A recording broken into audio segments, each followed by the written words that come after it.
Day ಆಗಿರ್ಲಿ night ಆಗಿರ್ಲಿ ನಿಮ್ ಮನೆ ಯಾವಾಗ್ಲೂ ಬ್ರೈಟ್ ಆಗಿರ್ಲಿ. Oshima batteries and inverters, grab the power.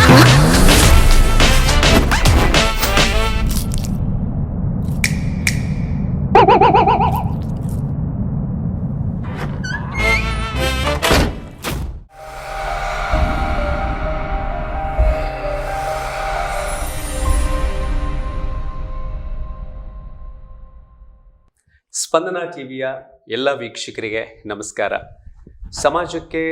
ಸಮಾಜದಲ್ಲಿ ಸಮಸ್ತರಿಗೆ ಸ್ಫೂರ್ತಿಯನ್ನು ನೀಡುವ ಸಾಧನೆಯನ್ನ ಮಾಡಿದ ಸಾಧಕರ ಬದುಕಿನ ಕಥೆಯನ್ನ ತಿಳಿಸುವಂಥ ಕಾರ್ಯಕ್ರಮ ಮೈ ಆಟೋಗ್ರಾಫ್ಗೆ ತಮಗೆಲ್ಲ ಪ್ರೀತಿಯ ಸ್ವಾಗತ. ನಾನು ನಿಮ್ಮ ನೆನಪಿನ ನಾವಿಕ ಆರ್.ಜೆ. ಪ್ರಸನ್ನ. ಆ್ಯಂಡ್ ಇವತ್ತಿನ ಎಪಿಸೋಡಲ್ಲಿ ಬಹಳ ಮನಸ್ಸಿಗೆ ಮುಟ್ಟುವಂತಹ ಸಾಧನೆಯನ್ನ ಮಾಡಿದಂತಹ ಒಬ್ಬ ಸಾಧಕ.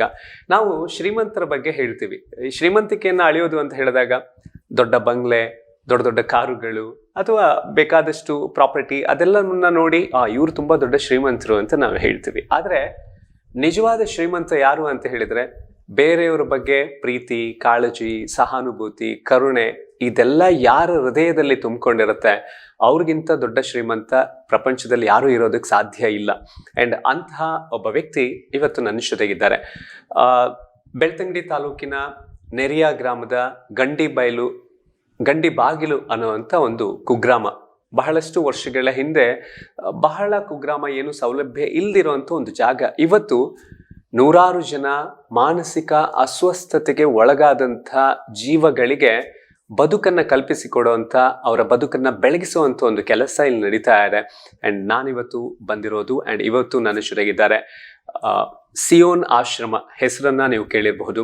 ಆ ಸಿಯೋನ್ ಆಶ್ರಮವನ್ನ ಸ್ಥಾಪನೆ ಮಾಡುವುದರ ಮೂಲಕ ನೂರಾರು ಮಾನಸಿಕ ಅಸ್ವಸ್ಥರನ್ನ ಅವರ ಬದುಕಿಗೆ ಹೊಸ ರೂಪವನ್ನ ನೀಡ್ತಾ ಇರುವಂತ UC ಪೌಲೋಸ್ ಅವರು ನನ್ನ ಜೊತೆಗಿದ್ದಾರೆ ಮೈ ಆಟೋಗ್ರಾಫ್ ಅಲ್ಲಿ. ನಮಸ್ಕಾರ.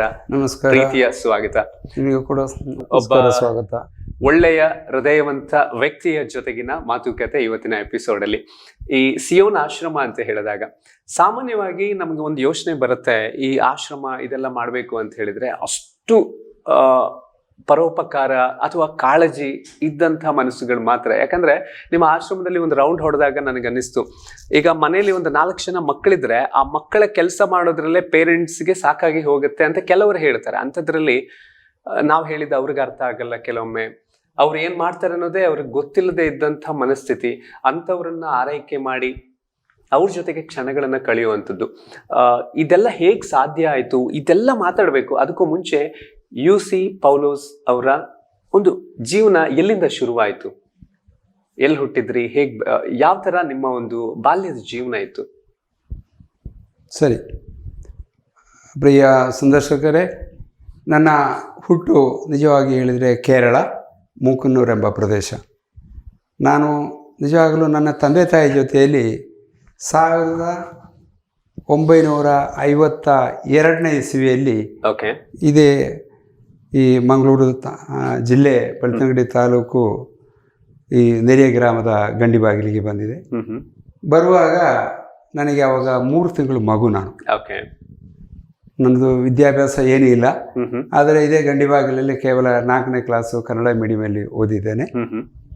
ಅದರ ನಂತರ ನನ್ನ ಜೀವನ ನಿಜವಾಗ್ಲೂ ಆ ಟೈಮಲ್ಲಿ 4ನೇ ಕ್ಲಾಸು ಓದಿ ಆದ ನಂತರ ಪುನಃ ಕಲಿಬೇಕು ಅಂತ ನನಗೆ ತುಂಬ ಆಸೆ ಇತ್ತು. ಆದರೆ ಇಲ್ಲಿಂದ ನೆರಿಯಕ್ಕೆ ಹೋಗಬೇಕು, ಒಂದು 5 ಕಿಲೋಮೀಟ್ರ್ ಇದೆ.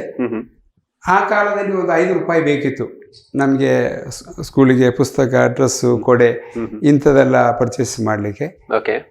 ನಿಜವಾಗಲೂ ಆವತ್ತು ಈ 5 ರೂಪಾಯಿಗೆ ಗತಿ ಇರಲಿಲ್ಲ.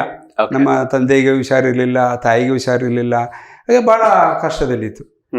ನಿಜವಾಗ್ಲೂ ಆ ಸಂದರ್ಭದಲ್ಲಿ ಒಂದು 4-5 ಮನೆಗೆ ಹೋಗಿ ಕೇಳಿದೆ, ನನಗೆ ಒಂದು 5 ರೂಪಾಯಿ ಯಾರು ಸಾಲ ಕೊಡಿ ಓದಲಿಕ್ಕೆ. ಆದರೆ ಅದು ಭಗವಂತನ ಇಚ್ಛೆ ಅಂತ ನಾನೀಗ ಅನಿಸ್ತಾ ಇದ್ದೀನಿ. ಯಾರೂ ಕೊಡಲಿಲ್ಲ.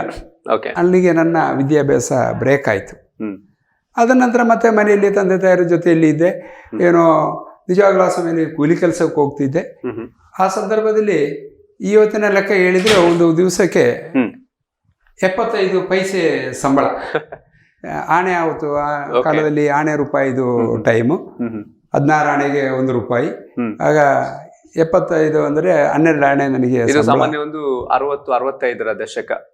65ರ ದಶಕ, 65 66ರ ದಶಕದಲ್ಲಿ ಹಾಗೆ ಇದ್ದಾಗ ಮತ್ತೆ ಹಾಗೆ ಕೆಲಸ ಎಲ್ಲ ಮಾಡಿಕೊಂಡು ಜೀವನ ಮಾಡ್ತಿದ್ದೆ. ಅದರ ನಂತರ ಮತ್ತೆ ನನ್ನ ಜೊತೆಯಲ್ಲಿ ಕಲಿತವರೆಲ್ಲ 5ರಿಂದ 4ರಿಂದ 5ರಿಂದ 6ನೇ ಕ್ಲಾಸಿಗೆ ಹೋದ್ರು.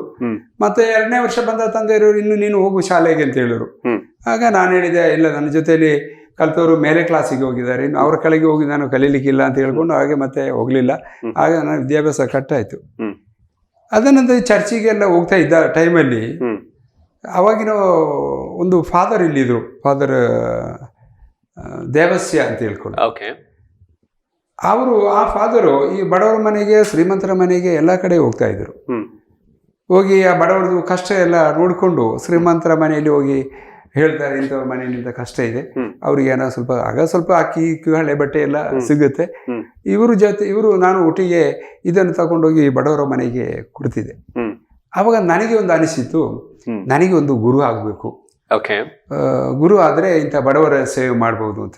ಆಗ ನಾನು ತಂದೆ ಹತ್ರ ಹೇಳಿದೆ, ತಂದೆರೇ ನನಗೆ ಒಂದು ಚರ್ಚು ಗುರು ಆಗಬೇಕು. ಆಗ ತಂದೆರೇ ಹೇಳಿದ್ರು, ನೀನು ಗುರು ಆಗ್ಲಿಕ್ಕೆ ಹೋಗೋದು ಬೇಡ, ಯಾಕಂತ ಹೇಳಿದ್ರೆ ನಾವು ಪ್ರಾಯ ಆದರೆ ನಮ್ಮನ್ನು ನೋಡ್ಲಿಕ್ಕೆ ಬೇರೆ ಯಾರಿಲ್ಲ. ಅಂದರೆ ಒಂದು ಅಕ್ಕ ಒಂದು ತಂಗಿ ನನಗಿರೋದು, ಅವರಿಬ್ಬರನ್ನು ಹೆಣ್ಣು ಮಕ್ಕಳು ಮದುವೆ ಮಾಡಿ ಕೊಡಬೇಕು, ಪ್ರಾಯ ಆದ ನಂತರ ನಮ್ಮನ್ನು ನೋಡ್ಲಿಕ್ಕೆ ಯಾರು ಇರಲ್ಲ, ಅದನ್ನು ನೀನು ಗುರು ಆಗೋದು ಬೇಡ ಅಂತ ಹೇಳಿದ್ರು. ಪುನಃ ನಾನು ಹಠ ಮಾಡಿ ಹೇಳಿದೆ, 5-6 ಸಲ ಹೇಳಿದೆ ಬೇರೆ ಬೇರೆ ದಿವಸಗಳಲ್ಲಿ. ಕಡೆಗೆ ಒಂದು ದಿವಸ ಕೇಳಿದ್ರು, ಯಾಕೆ ನೀನು ಗುರು ಆಗ್ಬೇಕಂತ ಈಗ ಹಠ ಮಾಡ್ತೀಯ? ನಾನು ಗುರು ಆದರೆ ನನಗೆ ಬಡವರ ಸೇವೆ ಮಾಡ್ಬೋದಲ್ಲ. ಈಗ ನಾನೊಂದು ಇಂಡಿವಿಜುವಲ್ ಒಂದು ವ್ಯಕ್ತಿಯಾಗಿದ್ದರೆ ಯಾರು ಹೋಗಿ ನಾನು ಕೇಳಿದ್ರೆ ಏನು ಕೊಡೋಕ್ಕಿಲ್ಲ ಅಂತ ಅಂದೇನು. ಆವಾಗ ತಂದೆಯವರು ಒಂದು ಮಾತು ಹೇಳಿದರು, ನೋಡು, ನಿನ್ನೆ ಇಚ್ಛೆ ಅಭಿಲಾಷೆ ಆದರೆ ದೇವರು ಒಂದಲ್ಲ ಒಂದು ದಿವಸ ಅದನ್ನು ನೆರವೇರಿಸಿಕೊಡ್ತಾರೆ. ಅದಕ್ಕೆ ಏನು ಸಂಶಯ ಇಲ್ಲ.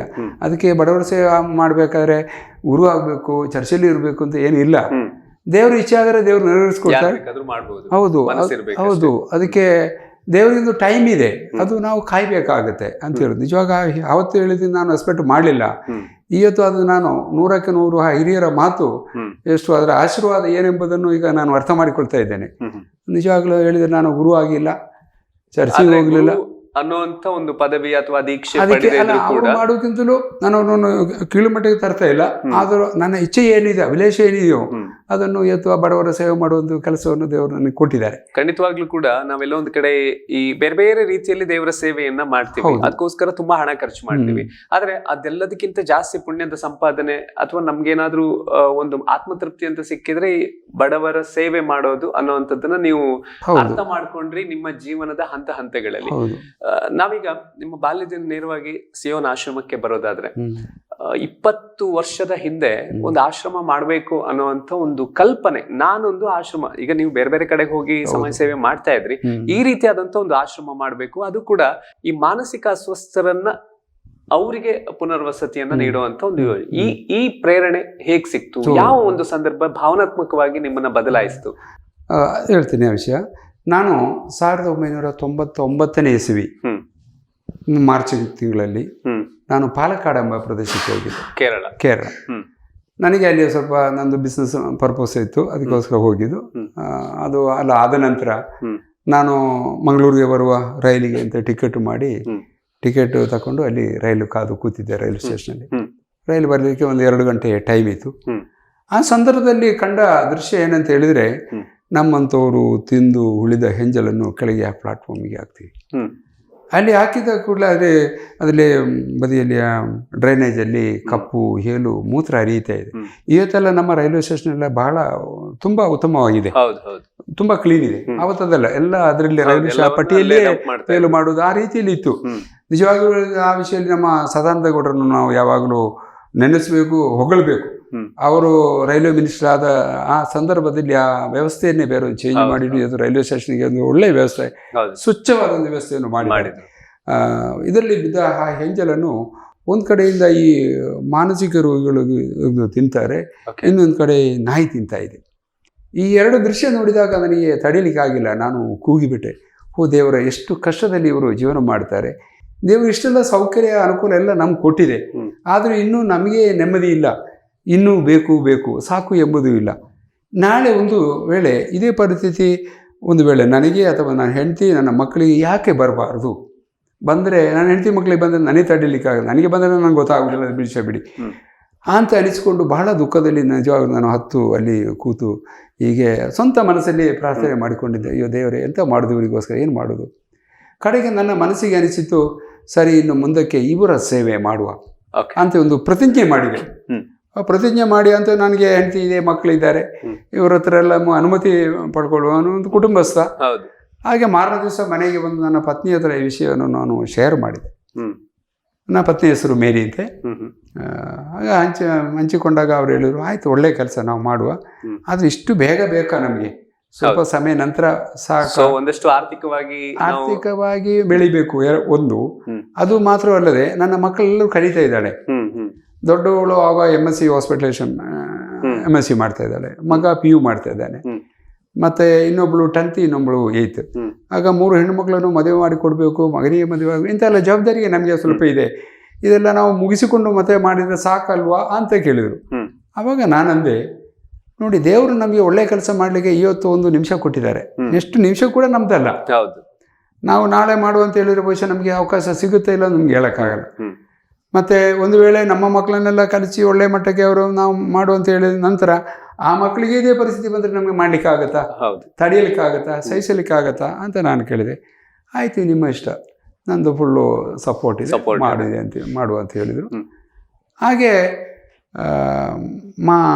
99 ಮಾರ್ಚ್ 22ನೇ ತಾರೀಕಿಗೆ ಒಂದು ಪೇಷಂಟನ್ನು ತಂದು ನಮ್ಮ ಮನೆಯಲ್ಲಿ ಪ್ರಾರಂಭ ಮಾಡಿದೆ. ಓಕೆ, ಈ ಸಿಯೋನ್ ಆಶ್ರಮ ಶುರುವಾಗಿದ್ದು ನಿಮ್ಮ ಸ್ವಂತ ಮನೆಯಿಂದ? ಹೌದು. ಓಕೆ, ಸೊ ಈ ಸಿಯೋನ್ ಆಶ್ರಮದ ಆರಂಭ ಯಾವ ಒಂದು ಪ್ರೇರೇಪಣೆಯ ಮೂಲಕ ಆಯಿತು, ಸಂದರ್ಭ ಹೇಗಿತ್ತು ಅದನ್ನ ತಿಳ್ಕೊಂಡ್ವಿ. ಅಂಡ್ ಇನ್ನಷ್ಟು ವಿಷಯಗಳು, ಈ ಒಂದು ಆಶ್ರಮ ಶುರು ಮಾಡಬೇಕು, ನಡೆಸಬೇಕು ಅಂತ ಹೇಳಿದ್ರೆ ಅದು ಸಣ್ಣ ವಿಷಯ ಅಲ್ಲ. ಎಷ್ಟೋ ಅಡೆತಡೆಗಳು ಬರುತ್ತೆ, ಎಷ್ಟೋ ಸಂಕಷ್ಟಗಳನ್ನು ಎದುರಿಸಬೇಕಾಗತ್ತೆ. ಸೊ ಅದೆಲ್ಲವನ್ನ ಯಶಸ್ವಿಯಾಗಿ ಎದುರಿಸ್ಕೊಂಡು ಇವತ್ತು ಸಿಯೋನ್ ಆಶ್ರಮ್ ಸಾಕಷ್ಟು ಜನರಿಗೆ ಆಶ್ರಯವನ್ನು ಕೊಟ್ಟಿದೆ. ಅದೆಲ್ಲದ್ರ ಬಗ್ಗೆ ಮಾತುಕತೆ ಮುಂದುವರಿಯುತ್ತೆ. ಮೈ ಆಟೋಗ್ರಾಫ್ ಅಲ್ಲಿ ಒಂದು ಪುಟ್ಟ ವಿರಾಮ.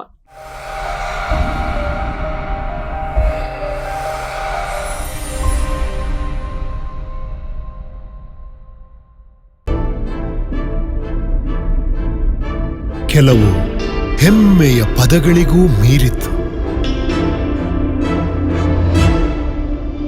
ಹೊಸತನವನ್ನು ಯಾರು ತಾನೇ ಇಷ್ಟಪಡುವುದಿಲ್ಲ.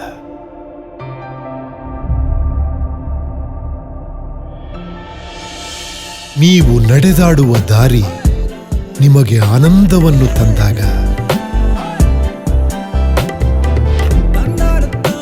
ದೈನಂದಿನ ಕ್ರಿಯಾಶೀಲ ಜೀವನಕ್ಕಾಗಿ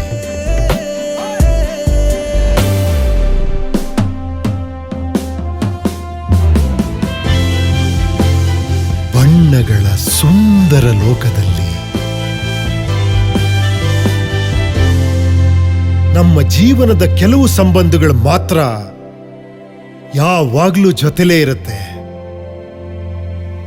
Walkmate, walk with comfort.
Day ಆಗಿರ್ಲಿ, ನೈಟ್ ಆಗಿರ್ಲಿ, ನಿಮ್ ಮನೆ ಯಾವಾಗ್ಲೂ ಬ್ರೈಟ್ ಆಗಿರ್ಲಿ.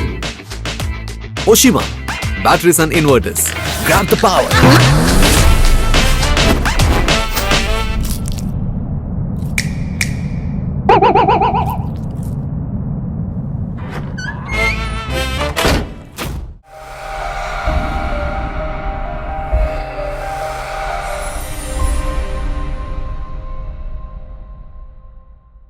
ವಿರಾಮದ ನಂತರ ಮತ್ತೊಮ್ಮೆ ಸ್ವಾಗತ. UC ಪೌಲೋಸ್ ನಮ್ಮ ಬೆಳ್ತಂಗಡಿ ನೆರೆಯ ಗ್ರಾಮದ ಗಂಡಿಬೈಲು ಅನ್ನೋವಂಥ ಒಂದು ಪುಟ್ಟ ಊರಲ್ಲಿರುವಂಥ ಸಿಯೋನ್ ಅನ್ನೋವಂಥ ಒಂದು ಆಶ್ರಮ. ಆ್ಯಂಡ್ ಈ ಆಶ್ರಮ ಶುರುವಾದ ಕತೆ ಹೇಗೆ, ಆ ಸಂದರ್ಭ ಹೇಗಿತ್ತು, ಈ ಥರದ ಒಂದು ಯೋಚನೆ ಅವ್ರಿಗೆ ಬರೋದಕ್ಕೆ ಅದನ್ನು ತಿಳಿಸಿದ್ರು. ಇನ್ನು ಸರ್, ಒಂದು ಪೇಷಂಟ್ ಒಬ್ಬರನ್ನ ಕರ್ಕೊಂಡು ಬಂದು ಮನೇಲಿ ಇಟ್ಕೊಂಡ್ರಿ. ಬಹುಶಃ ಆ ಸಂದರ್ಭದಲ್ಲಿ ನಿಮ್ಮ ಮನೆಯವರ ಸಪೋರ್ಟ್ ಬಗ್ಗೆ ನಾವು ಎಷ್ಟು ಹೇಳಿದ್ರು ಸಾಕಾಗಲ್ಲ. ಯಾಕಂತ ಹೇಳಿದ್ರೆ ಮನೆಯಲ್ಲಿ ಈಗ ಹೇಗಿರುತ್ತೆ ಪರಿಸ್ಥಿತಿ ಅಂದ್ರೆ, ಒಂದು ತಂದೆ ತಾಯಿಗೆ ಏಜ್ ಆದ ನಂತರ ಅವ್ರನ್ನೇ ಮಕ್ಕಳು ನೋಡ್ಕೊಳ್ಳಲ್ಲ, ಕಷ್ಟ ಆಗುತ್ತೆ. ಅಂಥದ್ರಲ್ಲಿ ಯಾರದ್ದೋ ಮನೆಯಲ್ಲಿ ಹುಟ್ಟಿ ಬೆಳೆದ ಒಂದು ಜೀವವನ್ನ ತಂದು ನಮ್ಮನೇಲಿ ಇಟ್ಕೊಂಡು ಅವರ ಎಲ್ಲ ಕೆಲಸ ಮಾಡಬೇಕು ಅಂತ ಹೇಳಿದ್ರೆ, ಅದು ಅಂಥ ಒಂದು ಯೋಚನಾ ಶಕ್ತಿ, ಅಂಥ ಒಂದು ಮನಸ್ಸಿದ್ದವ್ರಿಗೆ ಮಾತ್ರ. ಆ ದಿನಗಳಲ್ಲಿ ಮನೇಲೇನು ಸಮಸ್ಯೆ ಆಗ್ಲಿಲ್ವಾ? ಅಥವಾ ನಿಮ್ಮ ಮತ್ತೆ ನಿಮ್ಮ ಹೆಂಡತಿಯ ಮಧ್ಯೆ ಅಯ್ಯೋ ಇದೆಲ್ಲ ನಮಗೆ ಬೇಕಿತ್ತಾ, ಎಷ್ಟು ಕಷ್ಟ ಆಗುತ್ತೆ ಕೆಲಸ ಮಾಡ್ಲಿಕ್ಕೆ, ಈ ತರದ ಸಂದರ್ಭಗಳನ್ನ ಹೇಗೆ ಫೇಸ್ ಮಾಡಿದ್ರಿ ನೀವು? ನೋಡಿ, ಪ್ರಾರಂಭದ ಪೇಷಂಟ್ ಅಂತಂದಾಗ ಆ ಟೈಮಲ್ಲಿ ನನಗೆ ಈ ಮೆಣಸಿನ ತೋಟ ಅಂದರೆ ಚೇಣಿಗೆ ತಗೊಳ್ಳೋದು, ಅದು ಸಕಲೇಶ್ವರ ಬಂಡ್ಕಲ್ ಆ ಕಡೆ ಎಲ್ಲ, ಗುಡಿಗೆರೆ ಆ ಕಡೆ ಎಲ್ಲ ಇತ್ತು. ನಿಜವಾಗ್ಲೂ ಪ್ರಾರಂಭದ ಒಂದು ಪೇಷಂಟ್ ತಂದು ನಾನು ಇಲ್ಲಿ ಬಿಟ್ಟದು ಮಾತ್ರ. ಅದರ ಎಲ್ಲ ಚಾಕರಿ ಮಾಡ್ತಾ ಇದ್ದದ್ದು ನನ್ನ ಧರ್ಮಪತ್ನಿ. ನಾನು ಇಲ್ಲಿ ಬಿಟ್ಟು ಹೋಗಿ ಮತ್ತೆ 15-20 ದಿವಸ ನಂತರ ಬಂದದ್ದು. ಅವರಿಗೆ ಏನು ಅದರಲ್ಲಿ ಏನು ಯಾವ ಅಡೆತಡೆ ಅವರು ಮಾಡಲಿಲ್ಲ. ತುಂಬಾ ಸಂತೋಷದಿಂದನೇ ಅವರು ಮಾಡ್ತಾ ಇದ್ರು. ಅವರಿಗೆ ಅವರು ದೇವರ ಸೇವೆ ಎಂಬುದರ ಅದು ದೇವರನ್ನು ನಾವು ಯಾವ ರೀತಿಯಲ್ಲಿ ಪ್ರೀತಿಸ್ತೀವಿ, ಇದು ನಮ್ಮ ಕರ್ತವ್ಯ ನಾವು ಮಾಡುವುದು, ಆ ಒಂದು ಭಾವನೆಯನ್ನು ಇಟ್ಕೊಂಡು ಅವರ ಸೇವೆಯನ್ನು ಮಾಡ್ತಾ ಇದ್ರು. ಅದು ನಿಜವಾಗ್ಲೂ ತಂದದೊಂದು ಲೇಡೀಸ್ ಅವರೆಲ್ಲ ಸೇವೆ ಮಾಡ್ಲಿಕ್ಕೆ ನಮ್ಮಿಂದ ಗಂಡಸರಿಗೆ ಆಗಲ್ಲ. ಅದಕ್ಕೆ ಆ ಎಲ್ಲ ಕೆಲಸವನ್ನು ಅವರು ಮಾಡ್ತಾ ಇದ್ರು. ಅವರು ಹಾಗೆ ಮಾಡ್ತಾ ಅವ್ರು ಒಳ್ಳೆ ಕೋಆಪರೇಟ್ ಕೊಟ್ಟರು. ಅದ ನಂತರ 1 ಆಯ್ತು, 2 ಆಯ್ತು, 3 ಆಯ್ತು, 4 ಆಯ್ತು. ಇವಾಗ 385 ರೋಗಿಗಳು ಇಲ್ಲಿ ಇವಾಗಿದ್ದಾರೆ. 380 ಜನ ಅಂತ ಹೇಳಿದ್ರೆ ಅವರೆಲ್ಲ ಎಲ್ಲಿ ಅವರು? ಅಂದ್ರೆ ಈ ಬೆಳ್ತಂಗಡಿ ಅಥವಾ ದಕ್ಷಿಣ ಕನ್ನಡ ಜಿಲ್ಲೆಯವರ ಅಥವಾ ಬೇರೆ ಬೇರೆ ಕಡೆಗಳಿಂದ? ಬೇರೆ ಬೇರೆ ಕಡೆಯವರು. ನಮ್ಮ ನಿಜವಾಗಿ ಹೇಳಿದ್ರೆ ಎಲ್ಲಾ ರಾಜ್ಯದವರು, ಎಲ್ಲಾ ಭಾಷೆಯವರು, ಎಲ್ಲಾ ಪ್ರಾಯದವರು ಇದ್ದಾರೆ. ಇವರನ್ನು ಎಲ್ಲ ನಾವು ಪಿಕ್ ಮಾಡ್ತಾ ಇರೋದು. ನಾವೀಗ ದಾರಿಯಲ್ಲಿ ಓಡಾಡ್ತಾ ಇರ್ತೀವಿ, ಅವಾಗ ನಮ್ಗೆ ಅವ್ರು ನೋಡಿದ್ರೆ ಗೊತ್ತಾಗುತ್ತೆ ಅಂದ್ರೆ ಅವರು ಮಾನಸಿಕ ರೋಗಿಗಳು ಹೌದಾ ಎಂಬುದನ್ನು, ಅವರ ವೇಷಭೂಷಣ ಇದನ್ನು ನಮಗೆ ನೋಡಿದರೆ ಗೊತ್ತಾಗುತ್ತೆ. ನಾವು ಅವರನ್ನು ಪಿಕ್ ಮಾಡ್ತೀವಿ.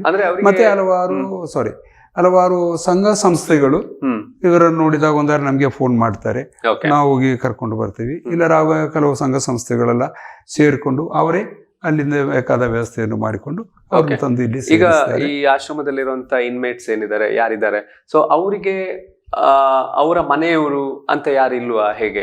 ಇದರಲ್ಲಿ ಕೆಲವರಿಗೆ ಮನೆಯವರು ಇದ್ದಾರೆ. ಆದರೆ ಇವರು ದಾರಿಯಲ್ಲಿ ಸಿಗುವವರು ಅವರ ಮನೆ ಯಾವುದು, ಊರು ಯಾವುದು ಎಂಬುದು ಅವರಿಗೆ ನಿಜವಾಗ್ಲೂ ಬಿಟ್ಟು ಬಿಟ್ಟಿದ್ದಾರೆ. ಅಲ್ಲ, ಮನೆಯಿಂದ ಬಿಟ್ಟದಲ್ಲ, ಇವರು ಮನೆಯಿಂದ ತಪ್ಪಿಸ್ಕೊಂಡು ಬಂದಿರ್ತಾರೆ. ಈ ಮತ್ತೆ ಬೇರೆ ಬೇರೆ ರೀತಿಯಲ್ಲಿ ನನ್ನ ಈ 23 ವರ್ಷಗಳ ಪ್ರಾಕ್ಟಿಕಲ್ ಎಕ್ಸ್ಪೀರಿಯನ್ಸ್ ನಾನು ಹೇಳ್ತಾ ಇರೋದು. ಬೇರೆ ರೀತಿಯಲ್ಲಿ ಇವರು ಕೆಲವು ಕಡೆ ಕೆಲಸಕ್ಕೆ ಹೋಗಿ ಕೆಲಸ ಸಿಕ್ಕದೆ, ಅಥವಾ ಸಂಬಳ ಸಿಕ್ಕದೆ, ಅಥವಾ ಬೇರೆ ಕೆಲವು ಲವ್ ಫೇಲಿಯರ್ ಆಗಿ ಈ ಬೇರೆ ಬೇರೆ ರೀತಿಯಲ್ಲಿ ಇವರು ಮಾನಸಿಕ ರೋಗಿಗಳಾಗಿ ಇವರು ಪರಿವರ್ತನೆ ಹೊಂದಿದ್ದಾರೆ. ಮತ್ತೆ ಅವರು ತಿನ್ನುತ್ತಾ ಇರುವುದಂಥದ್ದು ಈ ಡಸ್ಟ್ಬಿನ್ ಅಲ್ಲಿ ಯಾರು ಹಾಕ್ತಾರೆ ಅದನ್ನು ಹೇಗ್ತಾರೆ, ತಿಂತಾರೆ. ಅವರು ಊಟ ಇಲ್ಲ, ಹೋಗಿ ಎಲ್ಲರೂ ಒಂದು ಹೊತ್ತಿಗೆ ಊಟ ಕೇಳಲಿಕ್ಕೆ ಅವರಿಗೆ ಒಂದು ಮಾನಸಿಕ ದುರಾಭಿಮಾನ ಏನೋ ಆಗಿ ಆ ರೀತಿಯಲ್ಲಿ ಕೂಡ ಬಂದವರು ಇರ್ತದೆ. ಮತ್ತೆ ಕೆಲವು ದುಶ್ಚಟಗಳಿಗೆ ಕೆಲವರು ಬಲಿಯಾಗ್ತಾರೆ. ಅಂದರೆ ತುಂಬಾ ಡ್ರಿಂಕ್ಸ್ ಮಾಡೋದು, ಅಥವಾ ಸ್ಮೋಕಿಂಗ್ ಮಾಡೋದು, ಪಾನ್ ಪರಾಗ ಇಂಥದ್ದೆಲ್ಲ, ಈ ಮಧು ಇದೆಲ್ಲ ಹೆಚ್ಚು ಯೂಸ್ ಮಾಡೋರಿಗೆ ಕೂಡ ಈ ಕಾಯಿಲೆ ಹೆಚ್ಚು ಕಾಣ್ತಾ ಇದೆ. ಈ ರೀತಿಯಲ್ಲಿ ಕೂಡ ಮಾನಸಿಕ ರೋಗಿಗಳಾಗಿ ಮಾರ್ಪಟ್ಟಿದ್ದಾರೆ. ಅಂಥವರನ್ನು ನಾವು ದಾರಿಯಿಂದನೇ ಪಿಕ್ ಮಾಡೋದು, ಅಥವಾ ಬೇರೆ ಸಂಘ ಸಂಸ್ಥೆಗಳು ಕೂಡ ಸೇರಿಸ್ಕೊಂಡು ತರ್ತಾರೆ. ನಾವು ಅವರನ್ನು ಇಲ್ಲಿ ಆರೈಕೆ ಮಾಡ್ತೀವಿ. ಅಂದ್ರೆ ಒಬ್ಬ ವ್ಯಕ್ತಿ ಈಗ ಬಂದ ದಿನದಿಂದ ಜೀವನದ ಅವರ ಕಡೆಯ ನಿಮಿಷದವರೆಗೆ ಎಲ್ಲವನ್ನ ಕೂಡ ನೀವೇ ನೋಡ್ಕೊಳ್ತೀರಿ. ಅವರಿಗೆ ಔಷಧಿ, ಬಟ್ಟೆ, ಉಪಚಾರ ಎಲ್ಲ ನಾವು ಮಾಡ್ತೀವಿ. ಮತ್ತೆ ಅವರನ್ನು ನಾವು ಪ್ರತಿ ಟೈಮಲ್ಲಿ ಕೌನ್ಸಿಲಿಂಗ್ ಇದು ಮಾಡ್ತಾ ಇರ್ತೀವಿ. ಅಂದ್ರೆ ಎಲ್ಲಾದ್ರೂ ಮನ ಪರಿವರ್ತನೆ ಮಾಡ್ತೀವಿ. ಸೊ ಅಂತ ಪ್ರಕರಣ ಏನಾದ್ರು ಆಗಿದೆ ಅಂದ್ರೆ ಬಂದವರು ಸರಿಯಾಗಿ ಹೊರಗಡೆ ತುಂಬಾ ಜನ ಹೋಗಿ ಸುಮಾರು ಇಷ್ಟರವರೆಗೆ ಒಂದು 2,000 ಮೇಲೆ ಜನ ಬಂದು ಹುಷಾರಾಗಿ ಅವರವರ ಮನೆಗೆ, ಊರುಗಳಿಗೆ ಸೇರಿಸಲಿಕ್ಕೆ ಆಗಿದೆ. ಹೌದು. ಸೊ ಏನೆಲ್ಲ ಚಾಲೆಂಜಸ್ ಇತ್ತು? ಈ ನೀವು 1ರಿಂದ 2 ಆಯ್ತು, 2 10 ಆಯ್ತು, 20 ಆಯ್ತು, 100 ಆಯ್ತು. ಸೊ ಈ ಸಂದರ್ಭದಲ್ಲಿ ಆಶ್ರಮವನ್ನ ನಡೆಸೋದಕ್ಕೆ ಏನೆಲ್ಲ ಸಮಸ್ಯೆಗಳನ್ನ ನೀವು ತುಂಬಾ ಎದುರಿಸಿದ್ರಿ? ಸುಮಾರು ಒಂದು 27 ಮಂದಿವರೆಗೆ ನಾವು ನಮ್ಮ ಪ್ರಾಪರ್ಟಿಯಲ್ಲಿ ಬಂದಂಥ ಅದೇ ಉತ್ಪತ್ತಿಯಿಂದ ನಾವು ಇವರನ್ನು ನಡೆಸ್ತಾ ಇದ್ವಿ. ಯಾರ ಹತ್ರ ಹೋಗಿ ನಾವು ಕೇಳಲಿಕ್ಕೆ ಹೋಗಲಿಲ್ಲ. ಅದ ನಂತರ ಜನ ಜಾಸ್ತಿ ಆಯಿತು. ಮತ್ತು ಹಲವಾರು ವ್ಯಕ್ತಿಗಳು, ಸಂಸ್ಥೆಗಳು ಈ ವಿಷಯವನ್ನು ತಿಳ್ಕೊಂಡು ಇಲ್ಲಿ ಬಂದು ಅವರೇ ಡೊನೇಷನ್ ಮಾಡೋದು ಅಥವಾ ಅವರು ಬೇರೆ ಕೆಲವು ಸಂಘ ಸಂಸ್ಥೆಗಳ ವ್ಯಕ್ತಿಗಳಿಂದ ಕಲೆಕ್ಟ್ ಮಾಡಿ ಇಲ್ಲಿ ತಂದು ಕೊಡುವುದು. ಕೆಲವೊಮ್ಮೆ ಅಕ್ಕಿ ತಂದು ಕೊಡ್ತಾರೆ, ತರಕಾರಿ, ಸಾಮಾನುಗಳು, ಬಟ್ಟೆಗಳು, ಇಂಥ ವಸ್ತುಗಳನ್ನು ತಂದು ಅವರು ಕಲೆಕ್ಟ್ ಮಾಡಿ ಕೊಡ್ತಾರೆ. ಅದನ್ನು ಕೂಡ ಆ ರೀತಿಯಲ್ಲಿ ಯೂಸ್ ಮಾಡಿಕೊಂಡು ಹೋಗ್ತಾ ಇದ್ರು. ಆದರೆ ಏನೊಂದು ವಿಶೇಷ ಅಂತ ಹೇಳಿದರೆ, ನಮ್ಮಲ್ಲಿ ಏನು ಬ್ಯಾಲೆನ್ಸ್ ಇಲ್ಲ. ಬ್ಯಾಂಕಲ್ಲಿ ಬ್ಯಾಂಕ್ ಅಕೌಂಟ್ ಎಲ್ಲ ಇದೆ. ಓಕೆ, ಬ್ಯಾಂಕ್ ಬ್ಯಾಲೆನ್ಸ್ ಇಲ್ಲ, ಆದ್ರೆ ನಿಮ್ಮ ದಿನಚರಿ ಇವತ್ತಿಗೆ ಏನು ಬೇಕೋ ಅದು ದೇವರು, ಅದು ಇವತ್ತಿಗೆ ಬೇಕೋ ಅದು ಯಾರು ಒಂದು ವ್ಯಕ್ತಿಯಿಂದ ತಂದು ಮುಟ್ಟಿಸ್ತಾರೆ. ಎಷ್ಟೋ ಸಂದರ್ಭಗಳಲ್ಲಿ ನಮಗೆ ಇಲ್ಲಿ ಬೆಳಿಗ್ಗೆಗೆ ಬ್ರೇಕ್ಫಾಸ್ಟ್ಗೆ ಇರುತ್ತೆ, ಮಧ್ಯಾಹ್ನಕ್ಕೆ ಇರುವುದಿಲ್ಲ. ನಾವು ಆಲೋಚನೆ ಮಾಡೋದು ದೇವರೆಂತ ಮಾಡೋದು ಅಂತ. ಆ ಸಂದರ್ಭದಲ್ಲಿ ಯಾರಾದ್ರೂ ನಮ್ಗೆ ಯಾವ ಪರಿಚಯ ಇಲ್ಲ, ನಾವು ಕೇಳಿ ಇಲ್ಲ, ಅವರು ಸ್ವಲ್ಪ ಒಂದು ಜೀಪಲ್ಲಿ ಅದಕ್ಕೆ ಬೇಕಾದ ಅವತ್ತಿನ ದಿವಸಕ್ಕೆ ಬೇಕಾದ ಅಕ್ಕಿ, ಸಾಮಾನು, ತರಕಾರಿ ಎಲ್ಲ ಹಿಡ್ಕೊಂಡು ಬರ್ತಾರೆ. ಅದನ್ನು ಅಡಿಗೆ ಮಾಡಿ ಕೊಟ್ಟು ಅವರು ಕೂಡ ಒಟ್ಟಿಗೆ ಊಟ ಮಾಡಿಕೊಂಡು ಹೋದಂಥ ಘಟನೆಗಳು ಇದೆ. ಅದಕ್ಕೆ ಒಂದು ಎಕ್ಸಾಂಪಲ್ ಹೇಳ್ತಾ ಇದ್ದೇನೆ. ಒಂದು ಸಲ ಮಧ್ಯಾಹ್ನಕ್ಕೆ ಅಕ್ಕಿ ಇಲ್ಲ, ಏನೂ ಇಲ್ಲ, ಸಾಮಾನಿಲ್ಲ. ನಾವಿಲ್ಲೊಂದು ಅಂಗಡಿಯಿಂದ ಸಾಮಾನು ಸಾಲ ತರ್ತಿದ್ದೆ. ಆಗ ಅವರಿಗೆ ಹಣ ಕೊಡಲಿಕ್ಕೆ ನಮ್ಮಿಂದ ಕಷ್ಟ ಆಯಿತು. ನಿಜಾಗ್ಲೂ ಆ ಟೈಮಲ್ಲಿ ಒಂದು 65,000 ರೂಪಾಯಿ ಅವನಿಗೆ ಕೊಡಲಿಕ್ಕೆ ಬಾಕಿ ಇತ್ತು.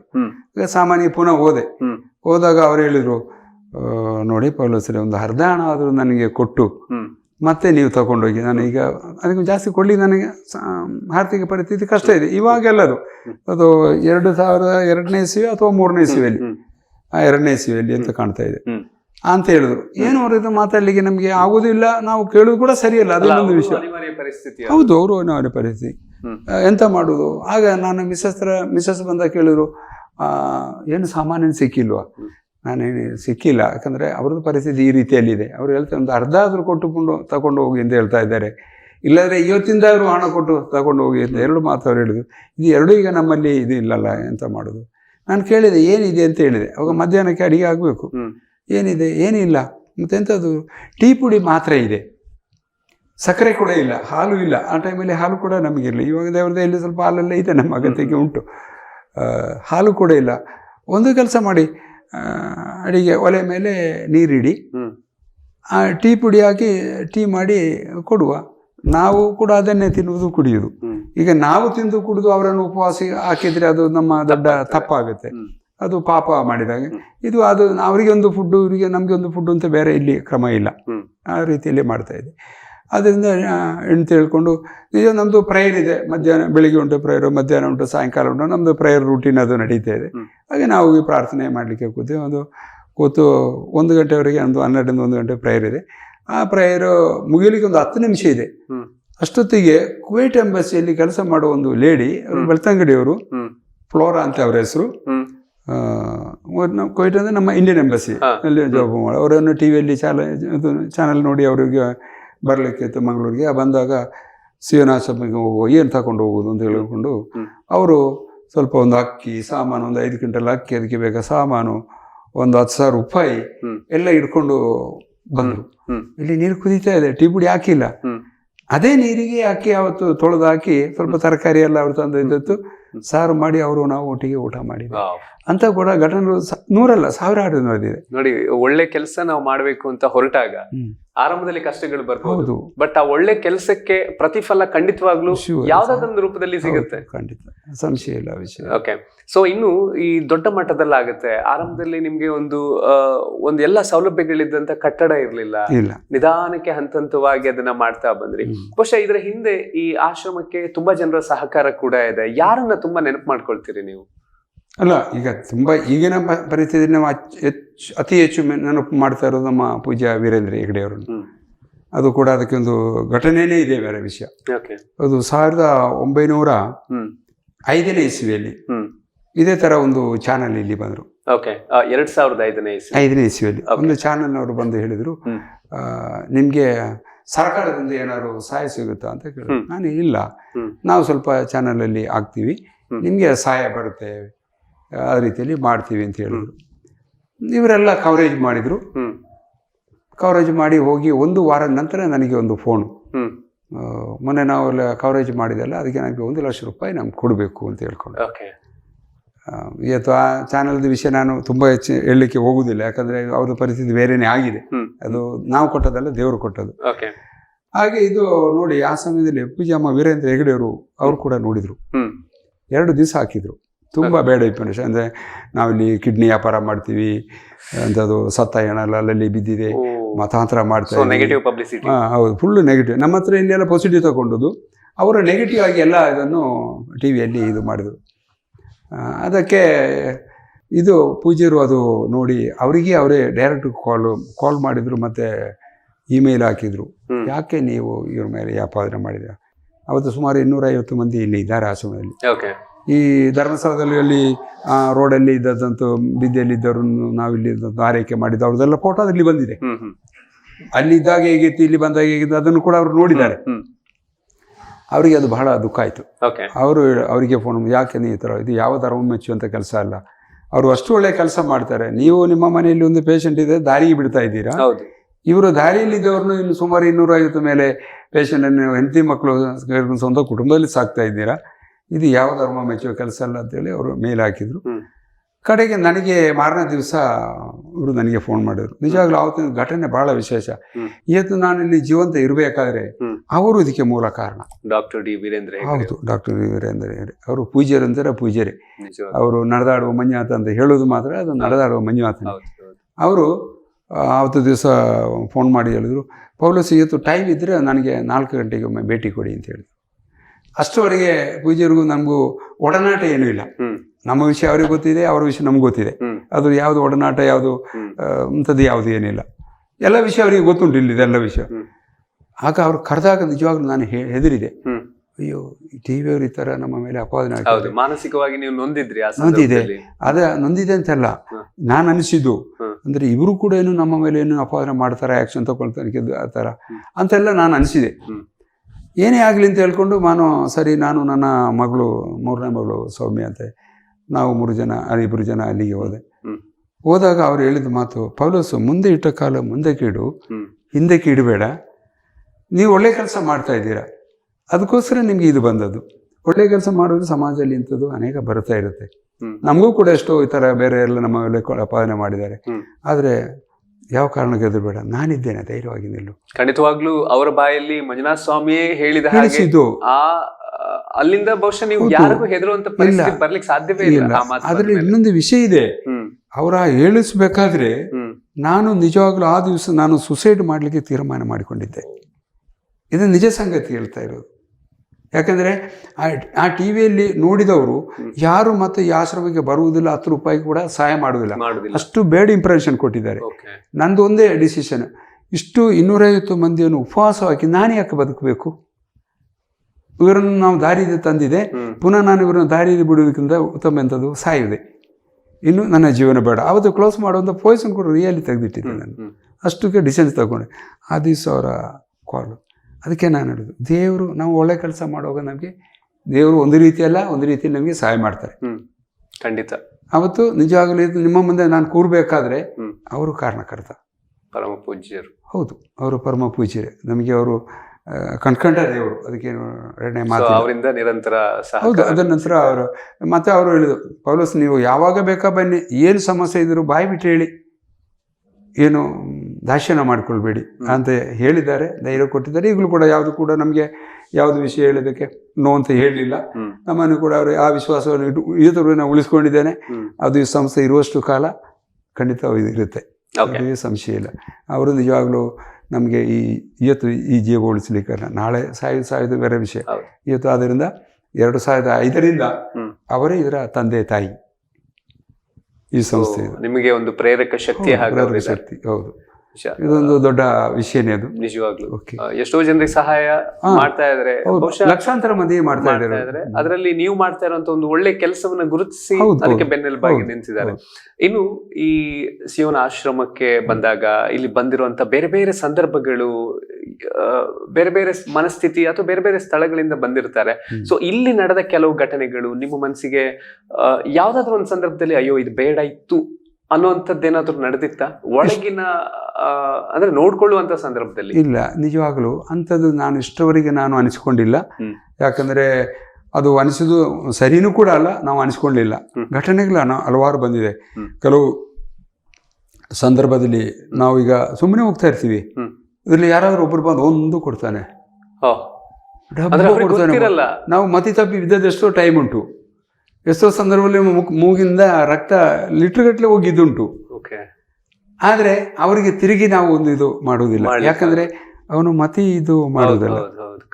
ಇದರ ನಂತರ ಸ್ವಲ್ಪ ನಂತರ ಅವನೇ ಬಂದು ಹೇಳ್ತಾನೆ, ಅಯ್ಯೋ ಒಂದಾದರೂ 15 ದಿವಸ ಇಲ್ಲ 6ನೇ ದಿವಸ ಇಲ್ಲ 4 ದಿವಸ ಬಿಟ್ಟು, ಅಯ್ಯೋ ಮೊನ್ನೆ ನಮಗೆ ಹೊಡೆದಿದೆ, ಸಾರಿ ಕ್ಷಮಿಸಬೇಕು ಅಂತ ಹೇಳ್ತಾರೆ. ಯಾಕಂದರೆ ನಾವು ಅವರಿಗೆ ತಿರುಗಿ ಹೊಡೆದರೆ ಅವರಿಗೂ ನಮಗೇನು ಡಿಫರೆನ್ಸ್ ಇಲ್ಲ. ಕರೆಕ್ಟ್.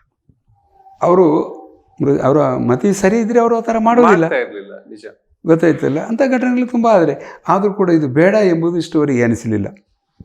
ಅದು ಸಾಯುವವರೆಗೆ ಇದನ್ನೇ ಮಾಡಬೇಕು.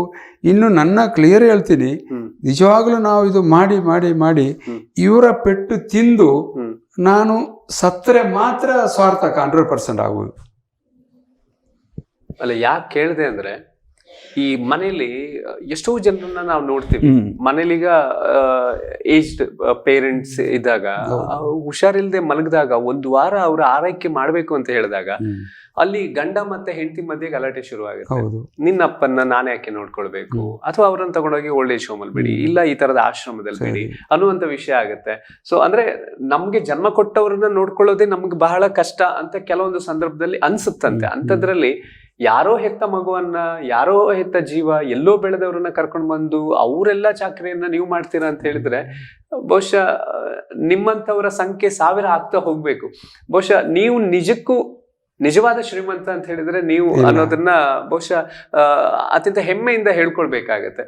ಈ ಒಂದು ಕಾರ್ಯಕ್ರಮದ ಮೂಲಕ ನಿಮ್ಮ ಆಶ್ರಮ ಅಥವಾ ನಿಮ್ಮ ವ್ಯಕ್ತಿ ಪರಿಚಯ ಅನ್ನೋದಕ್ಕಿಂತ ಹೆಚ್ಚಾಗಿ ಒಳ್ಳೆಯ ಕೆಲಸದ ಒಂದು ಹೊಸ ಪರಂಪರೆ ಸೃಷ್ಟಿ ಆಗ್ಬೇಕು, ಅದು ಇನ್ನಷ್ಟು ಜನರಿಗೆ ಸ್ಫೂರ್ತಿ ಆಗ್ಬೇಕು ಅನ್ನೋಂಥದ್ದೇ ನಮ್ಮ ಆಶಯ. ಇನ್ನು ಈ ಆಶ್ರಮದ ಈ ಒಂದು ಜರ್ನಿಲಿ ನಿಮ್ಮ ಮಕ್ಕಳು ಅಥವಾ ಯಾವ ರೀತಿಯಾಗಿ ತೊಡಗಿಸ್ಕೊಂಡಿದ್ದಾರೆ? ಅಂದ್ರೆ ನಾನು ಕೇಳ್ಪಟ್ಟೆ ನೀವೆಲ್ಲ ಕೂಡ ಇಲ್ಲೇ ವಾಸ ಮಾಡ್ತೀರಿ, ಅದೇ ಎಲ್ಲೋ ಒಂದ್ ಕಡೆ ಹೊರಗಡೆ ಹೋಗಿ ಒಂದ್ ದೊಡ್ಡ ಮನೇಲಿ ಇದ್ದು ಇಲ್ಲೊಂದು ಆಶ್ರಮ ನಡೆಸ್ತಾ ಇರೋದಲ್ಲ. ಸೊ ಅವರ ಇನ್ವಾಲ್ವ್ಮೆಂಟ್ ಹೇಗಿದೆ? ಈಗ ಉದಾಹರಣೆಗೆ ಈ ಸಂಸ್ಥೆ ಇಷ್ಟು ಬೇಕಾದ್ರೆ ಅದಕ್ಕೆ ಮೂಲ ಕಾರಣಕರ್ತರು ಹೆಸರಿಗೆ ಮಾತ್ರ ನಾನು ಒಂದು ಮಾತ್ರ ಮ್ಯಾನೇಜಿಂಗ್ ಟ್ರಸ್ಟಿ, ಹೌದು, ಹೆಸರಿಗೆ ಮಾತ್ರ. ಆದರೆ ಇದರೆಲ್ಲ ಕಾರಣಕರ್ತರು ನನ್ನ ಹೆಂಡತಿ, ನನ್ನ 4 ಮಕ್ಕಳು. ಅಂದರೆ ನನ್ನ 4 ಮಕ್ಕಳಿಗೆ ಮದುವೆ ಆಗಿದೆ, 4 ಮಕ್ಕಳಿಗೆ ಮಕ್ಕಳಿದ್ದಾರೆ, ನನಗೆ 9 ಮೊಮ್ಮಕ್ಕಳಿದ್ದಾರೆ. ಆದರೂ ಈ ನನ್ನ 4 ಮಕ್ಕಳು ಎಲ್ಲರೂ ಇದೇ ಸರ್ವಿಸ್ ಮಾಡ್ತಾ ಇದ್ದಾರೆ. ಇಲ್ಲಿ ಈಗ ಪ್ರೆಸೆಂಟ್ಲಿ ಈಗ 3 ಜನ ಇಲ್ಲೇ ಇದ್ದಾರೆ. ಇನ್ನೊಬ್ಬಳು ನಮ್ದು ಇನ್ನೊಂದು ಸೆಂಟ್ರು ಕೊಯ್ಲಾ ಎಂಡೋಸಲ್ಫಾನ್ ಒಂದು ಸೆಂಟ್ರ್ ನಾವು ನಡೆಸ್ತಾ ಇದ್ದೀವಿ. ಅಲ್ಲಿ ಒಂದು 28 ರಿಂದ 30 ಇದು ಎಂಡೋಸಲ್ಫಾನ್ ಡಿಸೀಸ್ ಮಕ್ಕಳಿದ್ದಾರೆ.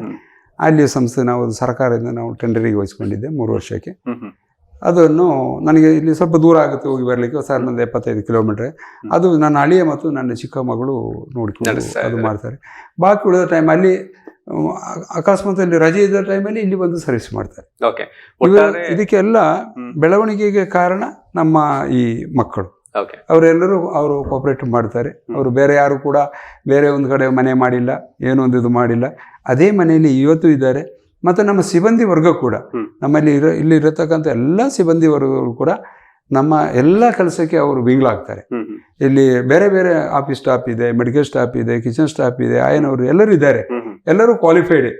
ಇದ್ರಿಗೆ ಕ್ವಾಲಿಫೈಡ್ ಇನ್ನೆಲ್ಲಿ ನಾನು ಮಾತ್ರ, ನಂದು ಮಾತ್ರ 0. ಎಲ್ಲರಿಗಿಂತ ದೊಡ್ಡ ಕ್ವಾಲಿಫಿಕೇಶನ್ ಇಲ್ಲ, ನಂದು ಏನಿಲ್ಲ. ಅವರೇ ನಿಜಾಗಲೂ ಅವರಿಗೆಲ್ಲ ನಮ್ಮ ಈ ಕೆಲಸದಲ್ಲಿ 100ಕ್ಕೆ 100 ಸಂತೃಪ್ತಿ ಇದೆ. ಹೌದು, ಅಂದ್ರೆ ಅವರು ಕೂಡ ಯಾವ ಒಂದು ಭಾವನೆಯಲ್ಲಿ ನಮ್ಮ ಇಲ್ಲಿಯ ಸಿಬ್ಬಂದಿ ವರ್ಗ ಮಾಡ್ತಾ ಇದ್ದಾರೆ ಅಂತ ಹೇಳಿದ್ರೆ, ಅವ್ರಿಗೇನು ದೊಡ್ಡ ಸಂಬಳ ಕೊಡ್ತಾ ಇಲ್ಲ ನಾವು.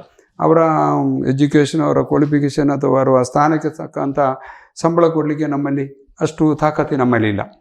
ಬಹಳ ಚಿಕ್ಕ ಸಂಬಳ ಕೊಡೋದು. ಅವರು ಕೂಡ ಒಂದು ಸೇವೆ ಮನೋಭಾವದಿಂದ ಮಾಡ್ತಾ ಇದ್ದಾರೆ. ಅವರ ನಮ್ಮ ಯಾವ ಹೆಸರು ಇದರಲ್ಲಿ ಬಂದರೂ ಕೂಡ ಇವರು ಎಲ್ಲರಿಗೂ ಸರಿಯಾಗಿ ಹಂಚಿ ಹೋಗುತ್ತೆ ಎಂಬುದರಲ್ಲಿ ಯಾವ ಸಂಶಯ ಇಲ್ಲ. ಈ ಆಶ್ರಮ ಸ್ಟಾರ್ಟ್ ಮಾಡಿದ್ದು 1999 ಮಾರ್ಚ್ 22. ಅವ್ರನ್ನ ಕರ್ಕೊಂಡು ಬಂದಾಗ ನನಗೆ ತುಂಬ ಸಂತೋಷ ಆಯಿತು. ಅಂದರೆ ಅವಳಿಗೆ ಮಾನಸಿಕ ಇರಲಿಲ್ಲ, ಅವಳಿಗೆ ಸೊಂಟದಿಂದ ಬಲ ಇರಲಿಲ್ಲ, ಅವಳ ಚಾಕರಿ ಎಲ್ಲ ನಾನು ನೋಡ್ತಿದ್ದೆ. ಇವರು ಕರ್ಕೊಂಡು ಬಂದು ಅಂತ ಇವರು ಬೇರೆ ಕೆಲಸ ಎಲ್ಲ ಹೋಗಿದ್ರು. ಅದ ನಂತರ ಅವಳು ಒಂದು 7-8 ತಿಂಗಳಾದಾಗ ಅವಳನ್ನು ಬೇರೆ ಕಡೆ ಅವಳಿಗೆ ಇಲ್ಲಿ ನೀವು ಇಷ್ಟು ಮಕ್ಕಳಿದ್ದೀರಿ, ನಿಮಗೆ ತುಂಬ ಕಷ್ಟ ಆಗ್ತದೆ ಅಂತ ಅವಳು ಹೇಳಿದಳು. ಮತ್ತು ಅವಳಿಗೆ ಒಂದು ಶಿಸ್ಟ್ನವ್ರು ನಡೆಸುವ ಇದಕ್ಕೆ ಅಲ್ಲಿಗೆ ಹೋಗಬೇಕಂತ ಹೇಳಿದಳು. ಮತ್ತು ಅವಳನ್ನು ಅಲ್ಲಿ ಕರ್ಕೊಂಡು ಬಿಟ್ಟೆ.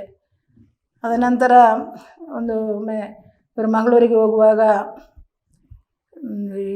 ಅದರ ಮುಂಚೆ ಅವರಿಗೆ ಒಂದು ಕನಸು ಕಂಡಿತು. ಫಸ್ಟ್ 2-3 ಸಲ ಹೇಳಿದೆ.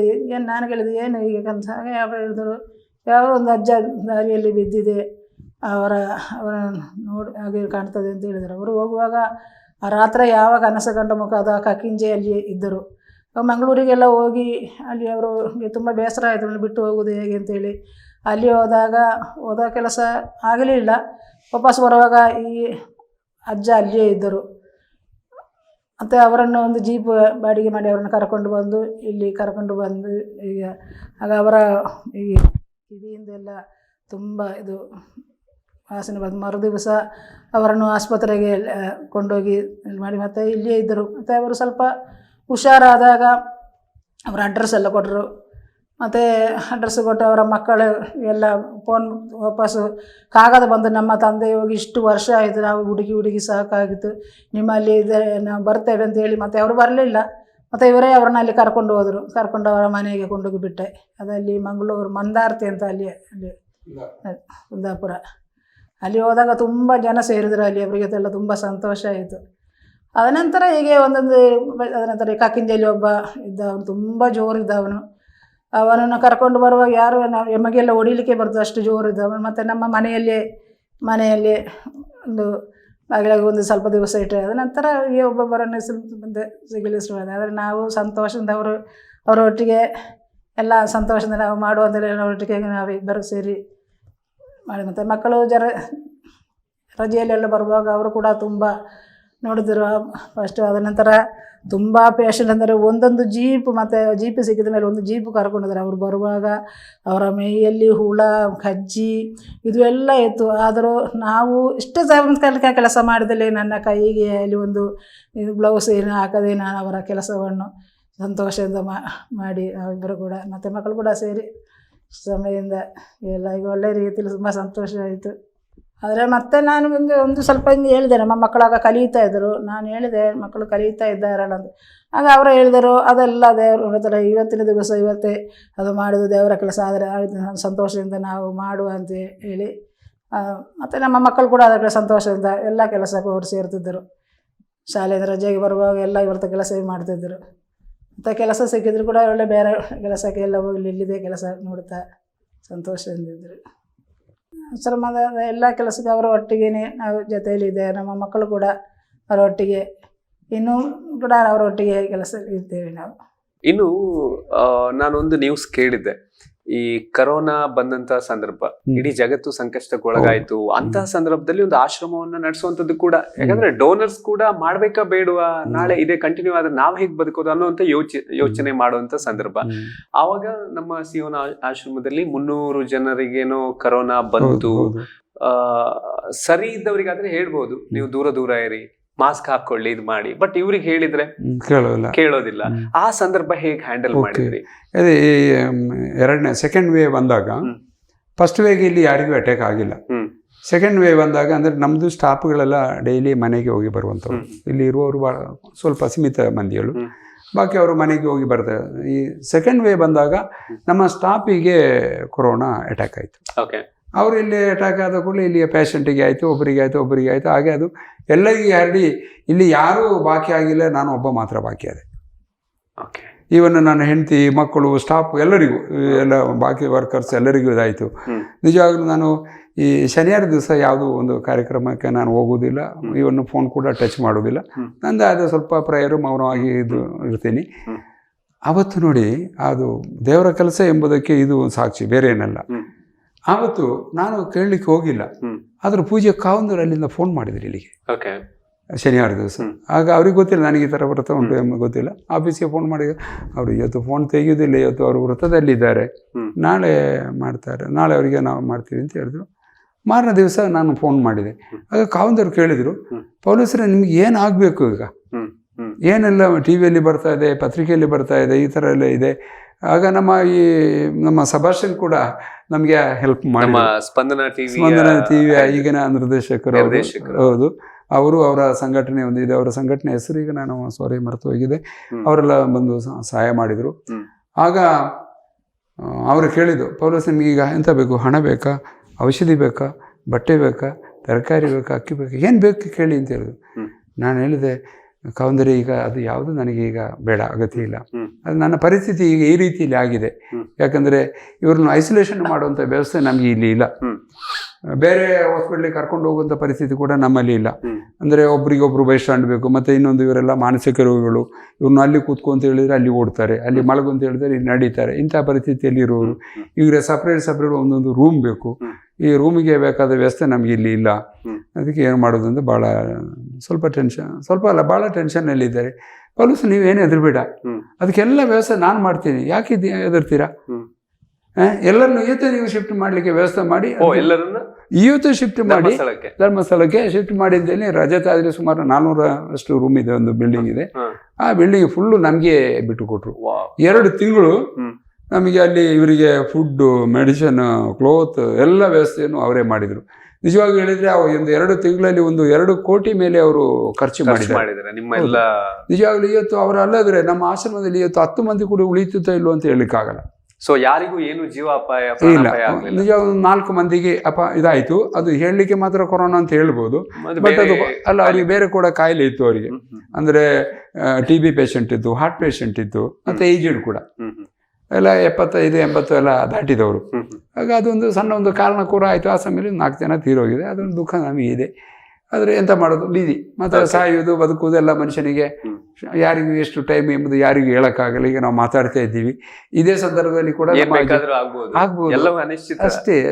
ನಾವು ನಾಳೆ ಕುರಿತು ಅದಕ್ಕೆ ಹೇಳುದು, ದೇವರು ಏನು ಹೇಳ್ತಾರೆ, ನೀವು ನಾಳೆ ಕುರಿತು ಚಿಂತೆ ಬೇಡ, ಇವತ್ತಿನ ಕುರಿತು ಮಾತ್ರ ಚಿಂತೆ ಸಾಕು ಎಂಬುದು.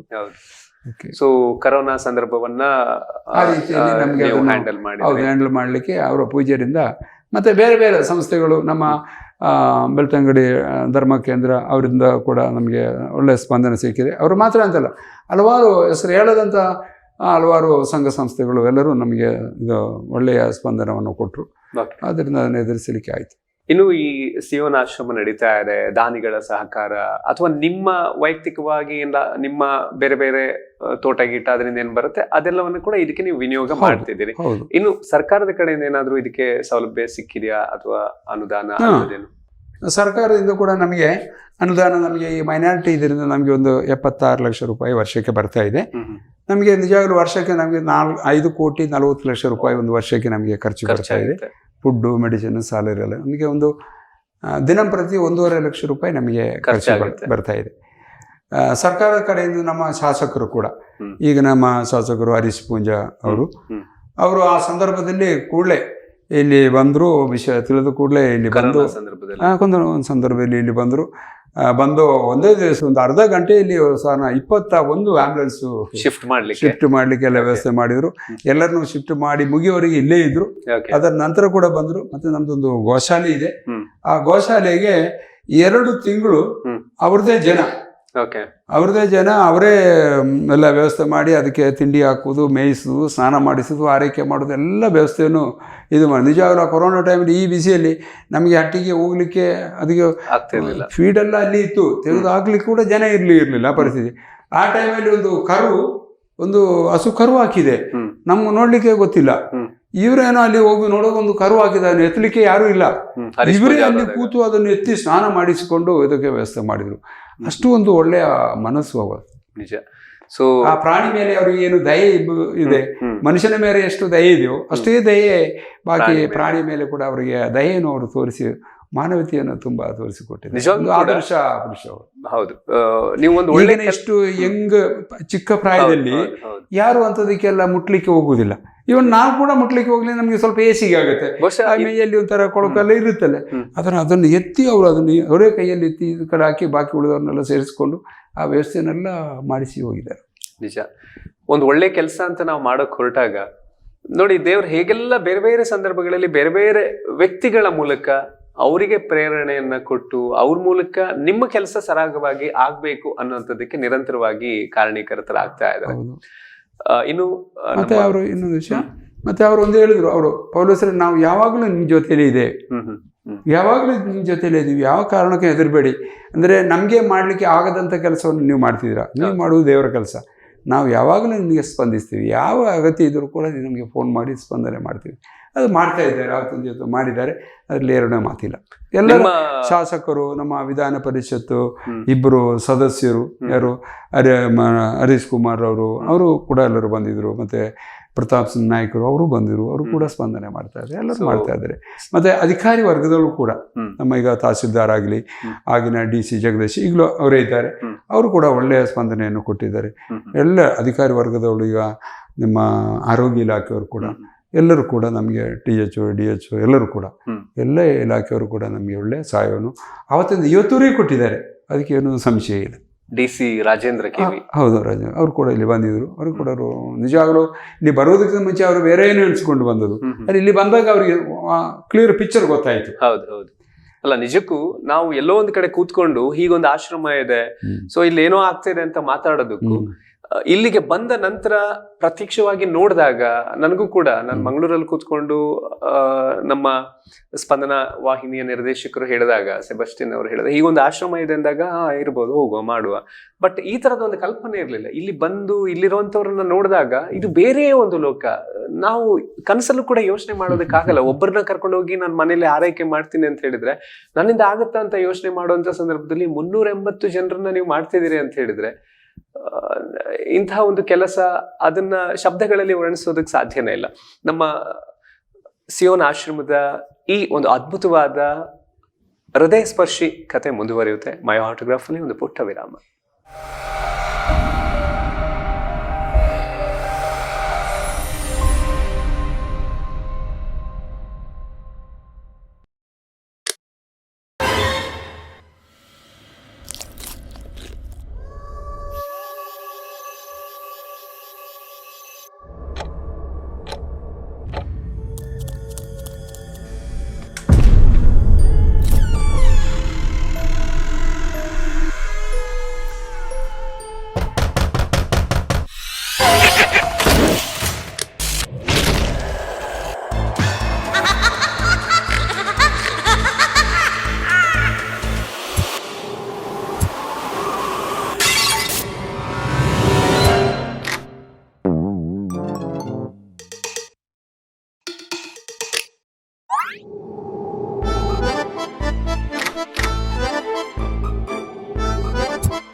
ಡೇ ಆಗಿರ್ಲಿ, ನೈಟ್ ಆಗಿರ್ಲಿ, ನಿಮ್ ಮನೆ ಯಾವಾಗ್ಲೂ ಬ್ರೈಟ್ ಆಗಿರ್ಲಿ.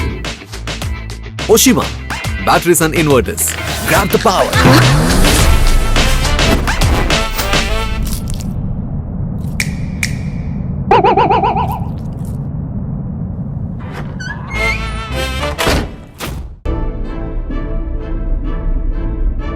ಕೆಲವು ಹೆಮ್ಮೆಯ ಪದಗಳಿಗೂ ಮೀರಿತು. ಹೊಸತನವನ್ನು ಯಾರು ತಾನೇ ಇಷ್ಟಪಡುವುದಿಲ್ಲ.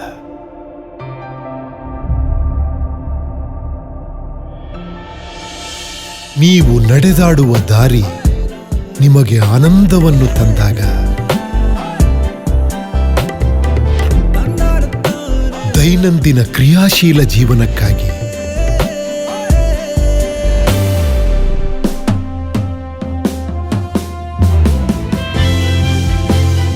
ಬಣ್ಣಗಳ ಸುಂದರ ಲೋಕದಲ್ಲಿ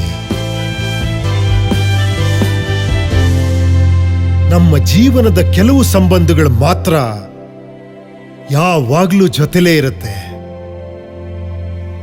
ವಾಕ್ಮೇಟ್, ವಾಕ್ ವಿತ್ ಕಂಫರ್ಟ್.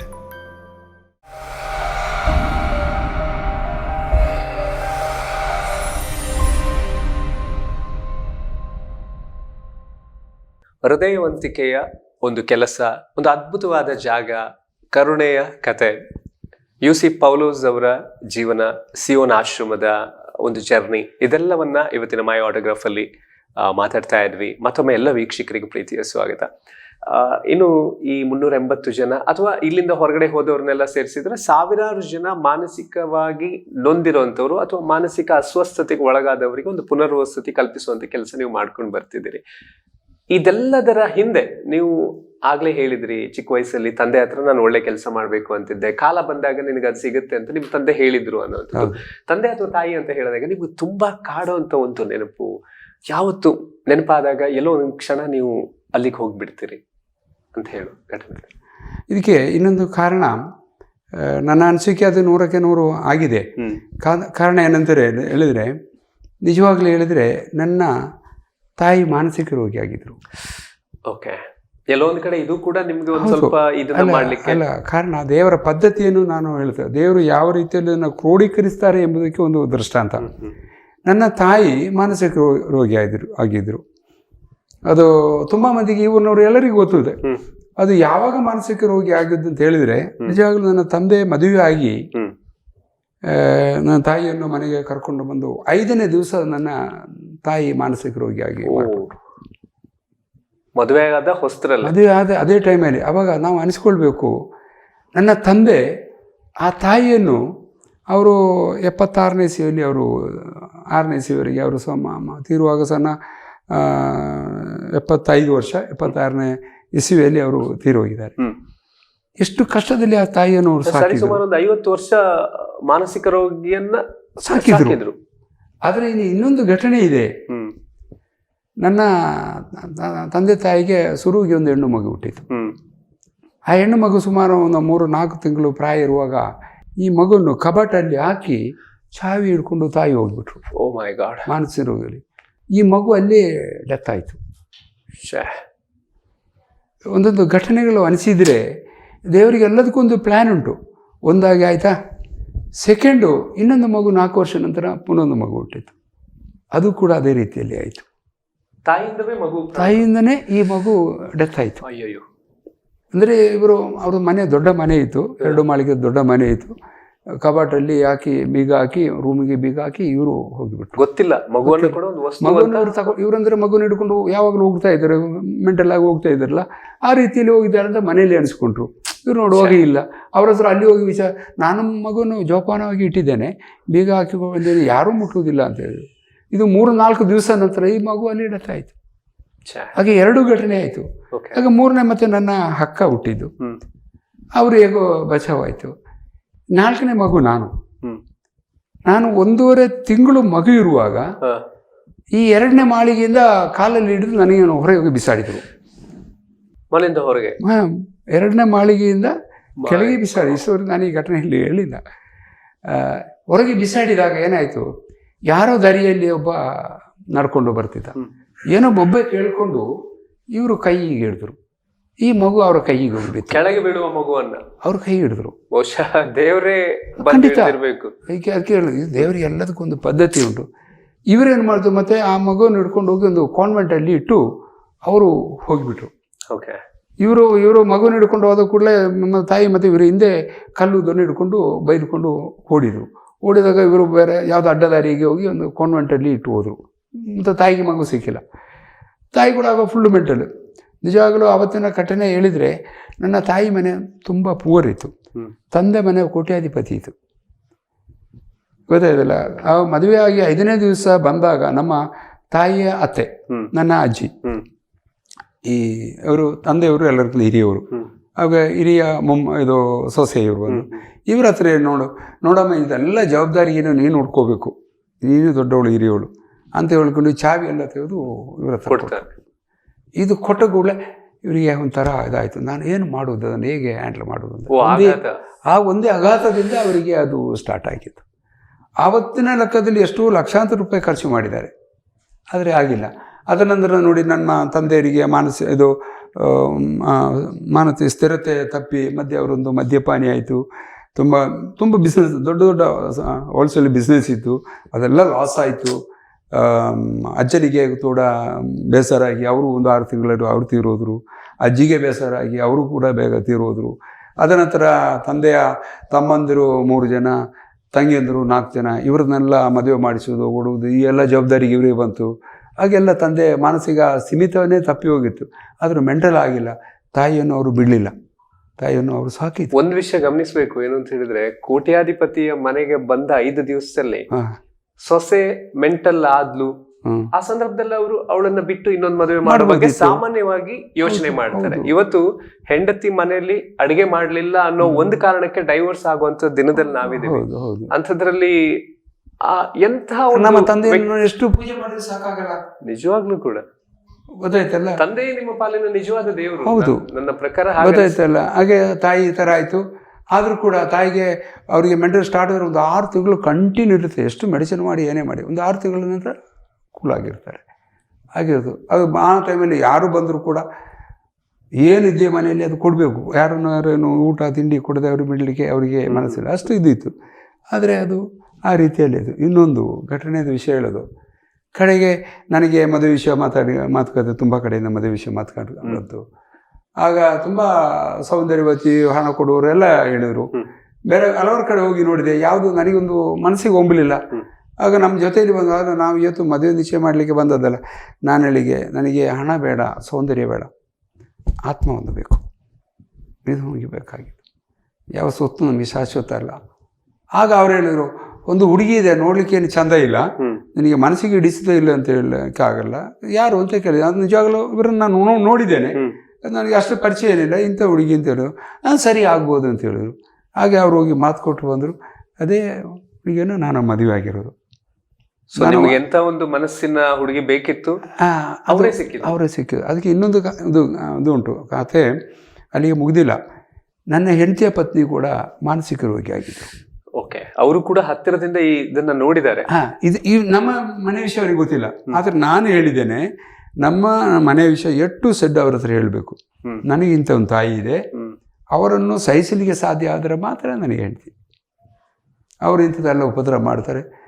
ಅದೆಲ್ಲ ವಿಷಯ ಎಟ್ಟು ಸೆಡ್ ಹೇಳಿ ಮನವರಿಕೆ ಮಾಡಿಕೊಂಡು ನಮಗೆ ಮದುವೆ ಆಗಬೇಕು. ಇಲ್ಲದ್ರೆ ನಾಳೆ ಅದು ಸಂಬಂಧ ನಿಲ್ಲುವುದಿಲ್ಲ. ಆಗ ದೇವರು ನೋಡಿ ನಮ್ಮ ಇಬ್ಬರನ್ನು, ಮಾನಸಿಕ ರೋಗಿಗಳ ತಾಯಿ, ನಮ್ಮ ಇಬ್ಬರು ತಾಯಿಗಳು ಕೂಡ ಮಾನಸಿಕ ರೋಗಿಗಳು, ಯಾಕೆ ದೇವರು ಒಂದುಗೂಡಿಸಿದು? ಇಂಥವರ ಸರ್ವಿಸ್ ಮಾಡಬೇಕಾದ್ರೆ, ಇಂಥ ಸೇವೆ ಮಾಡಬೇಕಾದ್ರೆ ಆ ನೋವು ಏನೆಂಬುದು ನಾವು ಅರಿತುಕೊಂಡಿರಬೇಕು. ಇದಕ್ಕೋಸ್ಕರ ದೇವರು ನಮ್ಮನ್ನು ಒಂದುಗೂಡಿಸಿದು. ಇದು ದೊಡ್ಡ ಒಂದು ಸತ್ಯ. ಇದು ಅಂದರೆ ಇದು ಅದು ನೋಡಿ, ಮದುವೆ ಆಯಿತು, ನನಗೆ ಮಕ್ಕಳು, ನಮ್ಮ ಮಕ್ಕಳಿಗೆ ಯಾರಿಗಾರು ಮಾನಸಿಕ ರೋಗ ಉಂಟಾ? ನನಗೆ ಉಂಟಾ? ಯಾರಿಗೂ ಇಲ್ಲ. ಯಾಕೆ ಅದನ್ನು? ದೇವರಿಗೆ ಇದರಿಂದ ದೊಡ್ಡ ಒಂದು ಪದ್ಧತಿ ಇದೆ. ಈಗ ಇದು ಇಷ್ಟವರೆಗೆ ಈ ಆಶ್ರಮ ನಡೆಸಿಕೊಂಡು ಬಂದಿದೆ, ಆದರೆ ಇದನ್ನು ನಾನು ನಡೆಸಲಿಲ್ಲ. ಇಷ್ಟರವರೆಗೆ ನಾನು ನಡೆಸಲಿಲ್ಲ. ಇನ್ನು ಮುಂದಕ್ಕೂ ನನಗೆ ನಡೆಸೋಕ್ಕಾಗಲ್ಲ. ಇದು ಸಾವಿರಾರು ಮಂದಿಗೆ ಸಹಾಯ ಮಾಡಿದ್ದಾರೆ. ಇವರು ಎಲ್ಲರೂ ಇದರಲ್ಲಿ ಪಾರ್ಟ್ನರು. ಕೆಲವರು ಹೂ ಕೊಟ್ಟಿರ್ಬೋದು, ಬಹುಶಃ ಹೂವಿನ ಹೆಸರು ಕೊಟ್ಟಿರ್ಬೋದು, ಏನೇ ಕೊಟ್ಟರು ಕೂಡ ಇವರು ಎಲ್ಲರೂ ಇದರಲ್ಲಿ ಪಾರ್ಟ್ನರು. ಎಲ್ಲರೂ ಈ ಒಳ್ಳೆಯ ಕೆಲಸ ಅನ್ನೋ ಪೂಜೆಯಲ್ಲಿ ಎಲ್ಲರೂ ಕೂಡ ಪಾಲನ್ನ ಪಡ್ಕೊಳ್ತಾರೆ. ಅದು ಬಹುಶಃ ಹಣ ಕೊಟ್ಟವರು ಇರ್ಬೋದು, ಬಟ್ಟೆ ಕೊಟ್ಟವರು, ಔಷಧಿ ಕೊಟ್ಟವರು ಇರ, ಅಥವಾ ಗೈಡೆನ್ಸು ಆಫೀಸ್ ಲೆವೆಲಲ್ಲಿ ಏನೇ ಆಗಲಿ, ಯಾರೂ ಕೂಡ ನನಗೆ ಅಂತ ಸಹಾಯ ಮಾಡಿ ಬಹುಶಃ ಅವರು ಮಾಡಿರ್ಬೋದು. ಆದರೆ ಇದು ನನಗೆ ಮಾಡಿದಲ್ಲ, ಈ ಸಿಯೋನ್ ಆಶ್ರಮದ ಅನಾಥರಿಗೆ ಮಾಡಿದ್ದಾರೆ. ಈ ಅನಾಥರು ಎಂಬುದು ನಾವು ನಮ್ಮ ಮನ ಸಂಕಲ್ಪ. ಅದು ನಿಜವಾಗ್ಲೂ ಇವರು ಅನಾಥರಲ್ಲ. ನನ್ನ ಸಂಕಲ್ಪ ಏನಂದರೆ ಇವರೆಲ್ಲ ದೇವರ ಮಕ್ಕಳು. ಅವರಿಗೂ ನಮಗೂ ಏನು ಡಿಫ್ರೆನ್ಸ್ ಇಲ್ಲ. ನಾವು ಮನುಷ್ಯರಾಗಿ ತಾರತಮ್ಯ ಮಾಡಿಕೊಳ್ತೀವಿ. ಅವರು ಶ್ರೀಮಂತರು, ಇವರು ಅದು ಅಂತ ಹೇಳ್ಕೊಂಡು. ಇದು ನಿಜವಾಗ್ಲೂ ಶ್ರೀಮಂತರು ಅವರು. ಇಲ್ಲ, ನಿಜವಾಗ್ಲೂ ನೀವು ಹೇಳಿದ ಹಾಗೆ ಈ ಶ್ರೀಮಂತಿಕೆ ನಾವು ಹೇಳ್ತೀವಿ. 70 ವರ್ಷದ ಒಬ್ಬ ತಂದೆ ಅವನೊಂದು ವೃದ್ಧಾಶ್ರಮಕ್ಕೆ ಬಂದ ಅಂತ ಹೇಳಿದ್ರೆ, ಆ 70 ವರ್ಷದ ಜೀವನದಲ್ಲಿ ಅವನು ಕೋಟ್ಯಾಂತರ ರೂಪಾಯಿ ಹಣ ದುಡಿದು ಅವನ ಮಕ್ಕಳನ್ನ ಒಳ್ಳೆ ಸ್ಥಿತಿಗೆ ತಂದಿರ್ತಾನೆ. ಕೊನೆಗೆ ಅವನ ಅನಾಥನಾಗಿ ಅಲ್ಲಿಗೆ ಬರ್ತಾನೆ, ಎಲ್ಲ ಇದ್ದು ಕೂಡ. ಬಹುಶಃ ಅಂತಹ ಯೋಚನೆಗಳನ್ನ ಮಾಡಿದಾಗ ನೀವು ಮಾಡ್ತಾ ಇರುವಂತ ಒಂದು ಕೆಲಸ, ಇದಕ್ಕೆ ನಮ್ಮ ಸಮಾಜ ಯಾವ ರೀತಿಯ ಧನ್ಯವಾದಗಳನ್ನ ಹೇಳಿದ್ರು ಕೂಡ ಅದು ತುಂಬಾನೇ ಕಡಿಮೆ. ಬಹುಶಃ ಇವತ್ತಿನ ಒಂದು ಎಪಿಸೋಡ್ ಅನ್ನೋದು ಒಂದು ಮನ ಮಿಡಿಯುವ ಕತೆ. ಒಂದು ಆಶ್ರಮದ ಹಿಂದೆ ನಾವು ಬಂದಾಗ ನೋಡ್ತೀವಿ, 4 ಫೋಟೋ ತೆಗಿತೀವಿ ಅಥವಾ ವಿಡಿಯೋ ಮಾಡ್ತೀವಿ, ಇಲ್ಲ ಬರ್ತ್ಡೇ ಸೆಲೆಬ್ರೇಷನ್ ಏನೋ ಒಂದು ಇಲ್ಲಿ ಮಾಡಿ ಒಂದಷ್ಟು ಕೊಟ್ಟ ಹಾಗೆ ಆಗುತ್ತೆ. ಆದ್ರೆ ಈ ಜರ್ನಿ ಇದೆಯಲ್ಲ, ಇಲ್ಲಿವರೆಗೆ ನಡ್ಕೊಂಡು ಬಂದಂಥ ಒಂದು ಕತೆ ನೀವೇ ಕೇಳಿದ್ರಿ. ಸಿಯೋನ್ ಆಶ್ರಮದ ಮೂಲಕ ಸೇವೆಯ ಒಂದು ಯಜ್ಞ ಇಲ್ಲಿ ನಡೀತಾ ಇದೆ. ಈ ಎಪಿಸೋಡ್ನ ಕೊನೆಗೆ ನಾವು ಬಂದಿದ್ದೀವಿ. ಈ ಕಾರ್ಯಕ್ರಮ ಮುಗಿಸೋದಕ್ಕೂ ಮುಂಚೆ ನೀವು ಒಂದು ಸಂದೇಶವನ್ನ ಜನರಿಗೆ ಹೇಳೋದಾದ್ರೆ ಏನ್ ಹೇಳೋದಕ್ಕೆ ಇಷ್ಟಪಡ್ತೀರಿ?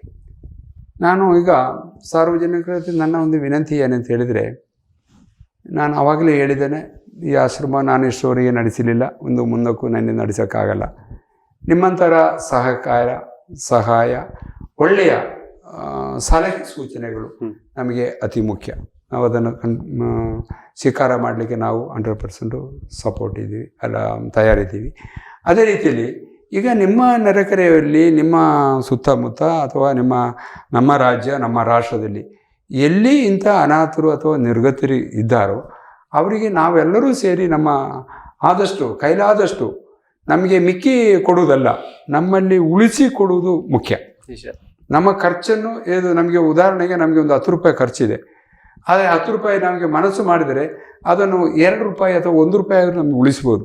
ಆ 1 ರೂಪಾಯಿ ಅದು ಉಳಿಸಿ ಇಂಥವರ ನಾವು ಸೇವೆ ಕರ್ತವ್ಯವನ್ನು ಮಾಡಿದರೆ ಅದನ್ನು ನಮಗೆ ಸಿಕ್ಕುವಂಥ ಫಲ ಇಲ್ಲಿ ಮಾತ್ರ ಇಲ್ಲ, ಇಲ್ಲಿ ನಮಗೆ ಸೀಮಿತವಾಗಿ ಏನೋ ಸಿಗ್ಬೋದು. ಆದರೆ ನಮಗೆ ಎಲ್ಲರಿಗೂ ಒಂದು ನಂಬಿಕೆ, ವಿಶ್ವಾಸ ಇದೆ. ಸ್ವರ್ಗ ಇದೆ, ನರಕ ಇದೆ. ಅಂದರೆ ಈ ರಾಜ್ಯ ನಮ್ಮದು ಸ್ವತಂತ್ರ ರಾಜ್ಯ ಅಲ್ಲ, ನಮಗೆ ಇನ್ನೊಂದು ಸ್ವತಂತ್ರ ರಾಜ್ಯ ಇನ್ನೊಂದು ಇದೆ, ಅದು ಪರಲೋಕ ಅಂತ ನಾವು ಎಲ್ಲರೂ ನಂಬುತ್ತಾ ಇದೆ. ಅಲ್ಲಿ ಸೇರಬೇಕಾದ್ರೆ ನಾವು ಇಂಥ ಸೇವೆಯನ್ನು ಮಾಡಬೇಕು. ಮತ್ತು ನಾವು ಮಾಡುವಂಥ ಒಂದು ಕರ್ತವ್ಯ ಸೇವೆ ಎಂಬುದು ಅಂತ ಹೇಳಿದರೆ, ನಮ್ಮ ಭಾರತ ದೇಶವನ್ನು ಈ ರೀತಿಯಲ್ಲಿ ನಿರ್ಗತರು, ಕಷ್ಟದಲ್ಲಿರುವವರಿಗೆ ನಾವು ಆ ಸಹಾಯ ಮಾಡಿದರೆ ನಾವು ನಮ್ಮ ರಾಷ್ಟ್ರಕ್ಕೆ, ನಮ್ಮ ರಾಜ್ಯಕ್ಕೆ, ನಮ್ಮ ಗ್ರಾಮಕ್ಕೆ ನಾವು ಮಾಡುವಂಥ ಒಂದು ಅತಿ ದೊಡ್ಡ ಒಂದು ಸೇವೆಯಾಗಿ ಮಾರ್ಪಡುತ್ತೆ ಎಂಬುದರಲ್ಲಿ ಯಾವ ಸಂಶಯ ಇಲ್ಲ. ನನ್ನ ಅನಿಸಿಕೆಯೂ ಅಷ್ಟೇ. ನಾನು ಮಾಡುವಂಥ ಉದ್ದೇಶ ಕೂಡ, ಏನು ಮಾಡಿದರೂ ಕೂಡ ನನ್ನ ರಾಜ್ಯ, ನನ್ನ ರಾಷ್ಟ್ರ ಉದ್ಧಾರ ಆಗಬೇಕು. ನನ್ನ ರಾಜ್ಯ ಎಲ್ಲೇ ಇರಲಿ ಇದು ನನ್ನ ರಾಜ್ಯ, ಎಲ್ಲೇ ಇರಲಿ ಇದು ನನ್ನ ಊರು, ಎಲ್ಲೇ ನಾನಿರಲಿ ಇದು ನನ್ನ ರಾಷ್ಟ್ರ. ಅದನ್ನೇ ಮಿಕ್ಕಿಲಾಗಿ ನಮ್ಮ ಭಾರತ ರಾಷ್ಟ್ರ ಒಂದನೇ ರಾಜ್ಯವಾಗಿ ಮಾರ್ಪಡಬೇಕು. ಅದು ನಾವು ಇಂಥ ಸೇವೆಯಲ್ಲಿ ಇನ್ನೂ ಹಲವಾರು ರೀತಿಯ ನಮಗೆ ಸೋಷಿಯಲ್ ವರ್ಕ್ ಮಾಡಿಕೊಂಡು ನಮಗೆ ಇದು ಮಾಡ್ಬೋದು. ಸ್ವಾರ್ಥ ಮಾತ್ರವನ್ನು ನಾವು ಮನಸ್ಸಲ್ಲಿ ಇಟ್ಟುಕೊಳ್ಳಬಾರ್ದು, ನಾವು ನಿಸ್ವಾರ್ಥಿಗಳಾಗಬೇಕು. ಅಂದರೆ ನಮಗೆ ಪೂಜ್ಯ ಗಾಂಧೀಜಿಯವರೆಲ್ಲ ನಮಗೆ ಹಾಕಿಕೊಟ್ಟಂಥ ಕೆಲವು ತುಂಬ ದೃಷ್ಟಾಂತಗಳಿವೆ. ಆ ದೃಷ್ಟಾಂತಗಳನ್ನು ಪಾಲಿಸಿಕೊಂಡು ನಮ್ಮ ರಾಷ್ಟ್ರವನ್ನು ನಾವು ಉತ್ತಮ ರಾಷ್ಟ್ರವಾಗಿ ಮಾರ್ಪಡಲಿಕ್ಕೆ ನಾವೆಲ್ಲರೂ ಕಟಿಬದ್ಧರಾಗಬೇಕು ಅಂತ ನನ್ನ ಒಂದು ಸಂದೇಶ, ಅನಿಸಿಕೆ. ನಿಮ್ಮೆಲ್ಲರ ಕೋಆಪ್ರೇಷನ್ ಕೂಡ ನಾನು ಬಯಸ್ತಾ ಇದ್ದೀನಿ. ಇಷ್ಟು ದಿವಸ ನೀವು ಇಷ್ಟು ನಿಮ್ಮ ಈ ಬಿಡುವಿನ ಸಮಯದಲ್ಲಿ ಕೂಡ ನೀವು ನಮ್ಮೊಂದಿಗೆ ಬಂದು ಇದನ್ನು ಇಲ್ಲಿ ಕವರೇಜ್ ಮಾಡಿದ್ದಕ್ಕೆ ನಿಮಗೆ ತುಂಬ ಧನ್ಯವಾದಗಳು. ನಿಮ್ಮ ಈ ಸಂಸ್ಥೆ ಉತ್ತಮವಾಗಿ ಬೆಳೆಯಲಿ, ಉನ್ನತವಾಗಿ ಬೆಳೀಲಿ. ಈಗ ನೀವು ರಾಜ್ಯ ಮಟ್ಟಕ್ಕೆ ಏನು ಮಾಡ್ತಾಯಿದ್ದೀರಾ, ಇದು ರಾಜ್ಯ ಮಟ್ಟಕ್ಕೆ ಅಲ್ಲ, ಇದು ರಾಷ್ಟ್ರ ಮಟ್ಟಕ್ಕೆ, ಅಂತಾರಾಷ್ಟ್ರ ಮಟ್ಟಕ್ಕೆ ನಿಮ್ಮ ಸಂಸ್ಥೆ ಬೆಳೀಲಿ ಅಂತ ಹಾರೈಸ್ತಾ ಇದ್ದೇನೆ. ಇನ್ನು ಈ ಸಿಯೋನ್ ಆಶ್ರಮ ನೀವೇನು ನಡೆಸ್ತಾ ಇದ್ದೀರಿ, ಇದ್ರ ಜೊತೆನಲ್ಲಿ ಬೇರೆ ಯಾವೆಲ್ಲ ಕೆಲಸಗಳಲ್ಲಿ ತೊಡಗಿಸ್ಕೊಂಡಿದ್ದೀರಿ ನೀವು, ಬೇರೆ ಯೋಜನೆಗಳು ಅಂತ ಹೇಳೋದಾದ್ರೆ? ಇವಾಗ ನಮ್ಮ ಸಿಯೋನ್ ಆಶ್ರಮದಲ್ಲಿ ಮಾನಸಿಕ ರೋಗಿಗಳಿದ್ದಾರೆ, ಬುದ್ಧಿಮಾಂದ್ಯರಿದ್ದಾರೆ, ವೃದ್ಧರಿದ್ದಾರೆ, ಅಂಗವಿಕಲರಿದ್ದಾರೆ, ಮತ್ತು ಬಡ ಮಕ್ಕಳಿದ್ದಾರೆ. ಈ ಮಕ್ಕಳಿಗೆಲ್ಲ ಒಂದು ಉತ್ತಮ ವಿದ್ಯಾಭ್ಯಾಸವನ್ನು ಕೊಡಬೇಕಂದ ಉದ್ದೇಶವನ್ನು ಇಟ್ಕೊಂಡು ಕಾರ್ಕಳದಲ್ಲಿ ಒಂದು ಶಾಲೆಯನ್ನು ಪ್ರಾರಂಭಿಸಿದೆ. ಈಗ 1ರಿಂದ 10ನೇ ಕ್ಲಾಸ್ವರೆಗೆ ಶಾಲೆಯಲ್ಲಿ ರನ್ನಿಂಗಲ್ಲಿ ಇದೆ. English medium school. ಇದು ಮಾತ್ರವಲ್ಲದೆ ನಮ್ಮ ಈ 4-5 ಗ್ರಾಮಗಳಿಂದ ಹಲವಾರು ಮಕ್ಕಳಿಗೆ ಕಲೀಲಿಕ್ಕೆ ಎಜುಕೇಷನ್ ಹೆಲ್ಪ್ ಕೊಡ್ತಾ ಇದ್ದೇನೆ. ಇಷ್ಟವರೆಗೆ ನಾವು 6,900 ಮಕ್ಕಳಿಗೆ ಎಜುಕೇಷನ್ ಹೆಲ್ಪ್ ಕೊಟ್ಟಿದ್ದೇನೆ. ನಾನು ಪ್ರಾರಂಭಿಸಿದ್ದು 4 ಮಕ್ಕಳಿಂದ. ಇವಾಗ 267 ಮಕ್ಕಳು ಎಜುಕೇಷನ್ ಹೆಲ್ಪ್ ಸಂಪೂರ್ಣ ಎಕ್ಸಾಂಪಲ್ ಅಂತ ಹೇಳಿದ್ರೆ, ಈಗ ಉದಾಹರಣೆಗೆ ಅವ್ರಿಗೆ 1,000 ರೂಪಾಯಿ ಒಂದು ವರ್ಷಕ್ಕೆ ಫೀಸು ಅಥವಾ ಪುಸ್ತಕ ಇದಂತ ಖರ್ಚಾಗುತ್ತೆ. ಅದರದ್ದು ಅರ್ಧ ಅಂಶವನ್ನು ನಾವು ಕೊಡ್ತಾ ಇದ್ದೀವಿ. ಹೌದು, ಇಷ್ಟವರೆಗೆ ನಾವು 10,80,00,000 ರೂಪಾಯಿ ನಾವು ಈ ಮಕ್ಕಳಿಗೆ ಎಜುಕೇಶನ್ ಹೆಲ್ಪಿಗೆ ಅಂತ ಇಲ್ಲಿಂದ ಕೊಟ್ಟಿದ್ದೇನೆ. ಸೊ ಇಲ್ಲೇ ನಿಮಗೆ ಬೇಕು, ಅದ್ರ ಮಧ್ಯದಲ್ಲೂ ಕೂಡ ಒಂದಷ್ಟು ವಿದ್ಯಾದಾನವನ್ನು. ಹೌದು, ಅಂದರೆ ಅದು ನನ್ನ ಕೈಯಿಂದ ಇಲ್ಲ, ನನ್ನ ಕೈಯಿಂದ ನಿಲ್ಲು, ನಾನು 0 ಅಂತ ಆವಾಗಲೇ ಹೇಳಿದ್ದೇನೆ. ನಾವು ಯಾರ ಹತ್ರ ಆದರೂ ಕೇಳ್ತೀವಿ, ಯಾರಾದರೂ ಕೊಡ್ತಾರೆ, ಆ ಕೊಟ್ಟೋದನ್ನು ತಂದು ಕೊಡೋದು ನಮ್ಮದು ಇಲ್ಲಿ ಕೆಲಸ. ಏನಂತ ರಿಯಲಿ ಹೇಳಿದರೆ, ಒಂದು ಪೋಸ್ಟ್ ಮ್ಯಾನ್ದು ಕೆಲಸ. ಪೋಸ್ಟ್ ಮ್ಯಾನ್ಗೆ DD ಬರುತ್ತೆ, ಚೆಕ್ ಬರುತ್ತೆ, ಪೇಪರ್ ಬರುತ್ತೆ, ಲೆಟ್ರ್ ಬರುತ್ತೆ, ಎನಿ ಬರುತ್ತೆ. ಅವನಿಗೆ ಅದರ ವಾರಿಸು ಯಾರು ಅವ್ರಿಗೆ ತಗೊಂಡೋಗಿ ಮುಟ್ಟಿಸುವಂಥ ಕೆಲಸ ನಮ್ಮ ಕೆಲಸ ಅಷ್ಟೇ. ಇದು ಹಲವಾರು ಮಂದಿಗಳ ಸಹಾಯದಿಂದ ಇಷ್ಟವರೆಗೆ ಅದನ್ನು ನಡೆಸಲಿಕ್ಕೆ ಸಾಧ್ಯ ಆಗಿದೆ. ಅದರಲ್ಲಿ ಈಗ ಬೇರೆ ಬೇರೆ ಕ್ಲಾಸಲ್ಲಿ ಕಲಿಯುವ ಮಕ್ಕಳು LKG ಹಿಡಿದು MBBS ವರೆಗೆ ಇಲ್ಲಿಂದ ಸಹಾಯ ಪಡ್ಕೊಂಡವರು ಇದ್ದಾರೆ, ತುಂಬಾ ಜನ ಇದ್ದಾರೆ. ಹೌದು. ಈ ಮೂಲಕ ಕೂಡ ಒಂದಷ್ಟು ಅವರು LKG UKG ನಮ್ಮ ಬಾಕಿ ಉಳಿದ ಸ್ಟ್ಯಾಂಡರ್ಡ್ ಕಾಲೇಜಿಗೆ ಹೋಗೋರಿದ್ದಾರೆ, ನರ್ಸಿಂಗ್ ಮಾಡೋರಿದ್ದಾರೆ. ಈಗ ಒಂದು ಮಗು ನಮಗೆ ಬೆಂಗಳೂರು ಸಿಕ್ಕಿದ್ದು, ಅವ್ರನ್ನು ಎಲ್ಲ ಕಲಿಸಿ ಈಗ ಅವಳು ಪೋಸ್ಟ್ BSc ನರ್ಸಿಂಗ್ ಮಾಡಿಕೊಂಡು ಈಗ ಮಣಿಪಾಲಲ್ಲಿ ಕೆಲಸಕ್ಕೆ ಸೇರಿದ್ದಾಳೆ. ರೀಸೆಂಟ್ಲಿ 2 ತಿಂಗಳಾಗಿದೆ ಅಷ್ಟೇ. ಹಾಗೆ ಈ ರೀತಿಯಲ್ಲಿ ಒಂದು ಸರ್ವಿಸ್. ಕಾರಣ ಅದಕ್ಕೂ ಒಂದು ನಾವು ಕಲ್ತಿಲ್ಲ, ನಾನು ಕಲ್ತಿದ್ದ 4ನೇ ಕ್ಲಾಸು, ನನ್ನ ಹೆಂಡತಿ ಕೂಡ ಕಲ್ತದ್ದು 4. ನಾವಿಬ್ಬರು ಕೂಡ 4ನೇ ಕ್ಲಾಸು. ಆವಾಗ ನಿಜವಾಗ ನಾವೊಂದು ತುಂಬ ವರ್ಷಗಳಿಂದ 20 ವರ್ಷಗಳಿಂದ ನಾವು ಪತ್ನಿ ಹತ್ತಿರ ನಾವಿಬ್ಬರೂ ಕಲ್ತಿಲ್ಲ, ಸ್ವಲ್ಪ ಮಕ್ಕಳನ್ನು ಕಲಿಸಲಿ ಅಂತ ವ್ಯವಸ್ಥೆಯನ್ನು ನಾವು ಮಾಡಬೇಕು ಆಯಿತು ಅಂತೇಳಿ ಹಾಗೆ ಪ್ರಾರಂಭ ಮಾಡಿದ್ದು. ನಿಜವಾಗಲೂ ಅಲ್ಲಿ ಕೂಡ ಒಂದು ವಿಶೇಷ ನಡೆದಿದೆ. ಏನಂತ ಹೇಳಿದ್ರೆ, ನಾವು ಈ ಮಕ್ಕಳನ್ನು ಕಲಿಸ್ತಾ ಇದ್ದಾವ, ನಾವು ನಮ್ಮ ಇನ್ಮೇಟ್ಸ್ ಹತ್ರ ಈ ಕೆಲವು ವಿಷಯವನ್ನು ನಾವು ಸಾಯಂಕಾಲ ಶೇರ್ ಮಾಡ್ತೀವಿ. ಶೇರ್ ಮಾಡಿದಾಗ ನಾನು ಹೇಳಿದೆ, ಕಳೆದ ವರ್ಷ 4 ಮಕ್ಕಳಿಗೆ ಕೊಟ್ಟಿದೆ, ಈ ವರ್ಷ ನಾವು ಒಂದು 8 ಮಕ್ಕಳಿಗೆ ಕೊಟ್ಟಿದೆ, ಬರುವ ವರ್ಷ ನಾವು ಒಂದು 12 ಹಾಗೆ ಮಾಡ್ಕೊಂಡು ಹೋಗುವಂಥ ಪ್ಲಾನ್ ಇದೆ ಅಂತ ಹೇಳಿದೆ. ಆಗ ಅವರು ಹೇಳಿದ್ರು, ಇಲ್ಲ ಡ್ಯಾಡಿ, ನಾವು ಈ ವರ್ಷ ಒಂದು 40 ಮಕ್ಕಳಿಗೆ ಕೊಡಬೇಕು ಅಂತ ಹೇಳಿದರು. ಆಗ ನಾನು ಹೇಳಿದ್ದು, ಹೇಗೆ ಕೊಡುವುದು, ನಮ್ಮಲ್ಲಿ ಇಲ್ಲಲ್ಲ, ಬಂಡವಾಳ ಇಲ್ಲಲ್ಲ, ಅದಕ್ಕೆ ನಾವು ವಾರದಲ್ಲಿ ಒಂದು ದಿವಸ ಉಪವಾಸ ಮಾಡ್ತೀವಿ, ಆ ಹಣವನ್ನು ನಾವು ಉಳಿಸ್ಕೊಂಡು ಅವರಿಗೆ ವಿದ್ಯಾಭ್ಯಾಸಕ್ಕೆ ಹಣ ಕೊಡುವ ಅಂತ ಹೇಳಿದ್ರು. ಆವಾಗ ನಾನು ಅನಿಸಿದೆ, ನಿಜವಾಗಲೂ ಮಾನಸಿಕ ರೋಗಿಗಳು ಅವರಲ್ಲ, ನಾನು ಇಷ್ಟು ದೊಡ್ಡ ಒಂದು ಅಲ್ವೇ ಅಲ್ಲ, ಅವ್ರ ಮಾನಸಿಕ ರೋಗದಿಂದ ನಾವೆಲ್ಲರೂ ಕೂಡ ಬಳಸ್ತಾ ಇದ್ದೀವಿ. ಹೌದು, ನಾವು ನಿಜವಾಗ್ಲೂ ನಾನು ಅನಿಸಿದೆ, ಅಯ್ಯೋ ನನಗಿಂತಲೂ ಎಷ್ಟು ದೊಡ್ಡ ಶ್ರೀಮಂತರು ಇವರು, ಬುದ್ಧಿವಂತರು, ಒಂದು ದಿವಸ ಅದು ಉಪವಾಸ ಮಾಡಿಕೊಂಡು ಹಣವನ್ನು ನಾವು ಉಳಿಸುವ, ಅದನ್ನು ನಾವು ಮಕ್ಕಳಿಗೆ ಎಜುಕೇಷನ್ ಕೊಡುವ. ನಿಜವಾಗ್ಲೂ ಮಾನಸಿಕ ರೋಗಿಗಳು ಹಿಡಿದು ಮತ್ತು ಆಗ ನಿಜವಾಗ್ಲೂ ನಾನು ಅವಾಗ ಅನಿಸಿದೆ, ನಿಜವಾಗ್ಲೂ ಮಾನಸಿಕ ರೋಗಿ ನಾವು ಲೆಕ್ಕ ಹಾಕ್ಕೊಂಡು ಹೋಗ್ತಾ ಇದ್ವಿ, ಇವರು ಯಾವ ಲೆಕ್ಕವೂ ಇಲ್ಲ. ಆವಾಗ ನಾನು ಹೇಳಿದೆ, ನೀವು ಒಂದು ದಿವಸ ಉಪವಾಸ ಮಾಡಿ ನೀವೆಲ್ಲ ಸುಸ್ತಾಗಿ ಬೀಳ್ತೀರಾ, ಅದಕ್ಕೆ ವಾರಕ್ಕೆ ಒಂದು ದಿವಸ 1 ಹೊತ್ತು ಊಟ ಬಿಡಿ ಅಂತ ಹೇಳಿದೆ. ಆಗ ಶುಕ್ರವಾರ ಮಧ್ಯಾಹ್ನ ಒಂದು ದಿವಸ ಊಟ ಇಲ್ಲ. ಸೊ ಆ ಹಣವನ್ನು ನಾವು ಇದಕ್ಕೆ ಉಪಯೋಗ ಮಾಡ್ತೀವಿ. ಆಗ ಅದರಲ್ಲಿ ಕೊಡ್ತೀವಿ. ಈಗ ಬೆಡ್ ರಿಡನ್ ಪೇಷಂಟ್ ಇದ್ದಾರೆ, ಪ್ರಾಯದವರಿದ್ದಾರೆ, ಅವ್ರಿಗೆ ಕೊಡ್ತೀವಿ. ಬಾಕಿ ಉಳಿದವರೆಲ್ಲ ಶುಕ್ರವಾರ ದಿವಸ ಮಧ್ಯಾಹ್ನ ಊಟ ಮಾಡೋದಿಲ್ಲ. ನೋಡಿ ಎಷ್ಟು ಒಂದು ಒಳ್ಳೆ ಮನಸ್ಸು. ನಾವು ಇವರಲ್ಲಿ ಕೂಡ ತುಂಬ ಒಳ್ಳೆ ಗುಣಗಳು, ಒಳ್ಳೆ ಗೈಡೆನ್ಸ್ ನಮಗೆ ಸಿಗುತ್ತೆ. ನಿಜ. ಇನ್ನೂ ಹಲವಾರು ವ್ಯಕ್ತಿಗಳು ದಾರಿ ಮಗ್ಗಲಲ್ಲಿ, ಮರದ ಬುಡಗಳಲ್ಲಿ, ಬಸ್ ಸ್ಟ್ಯಾಂಡ್ಗಳಲ್ಲಿ, ಅಂಗಡಿ ಬೀದಿ ಬದಿಗಳಲ್ಲಿ ಮಲಗಿದ್ದಾರೆ.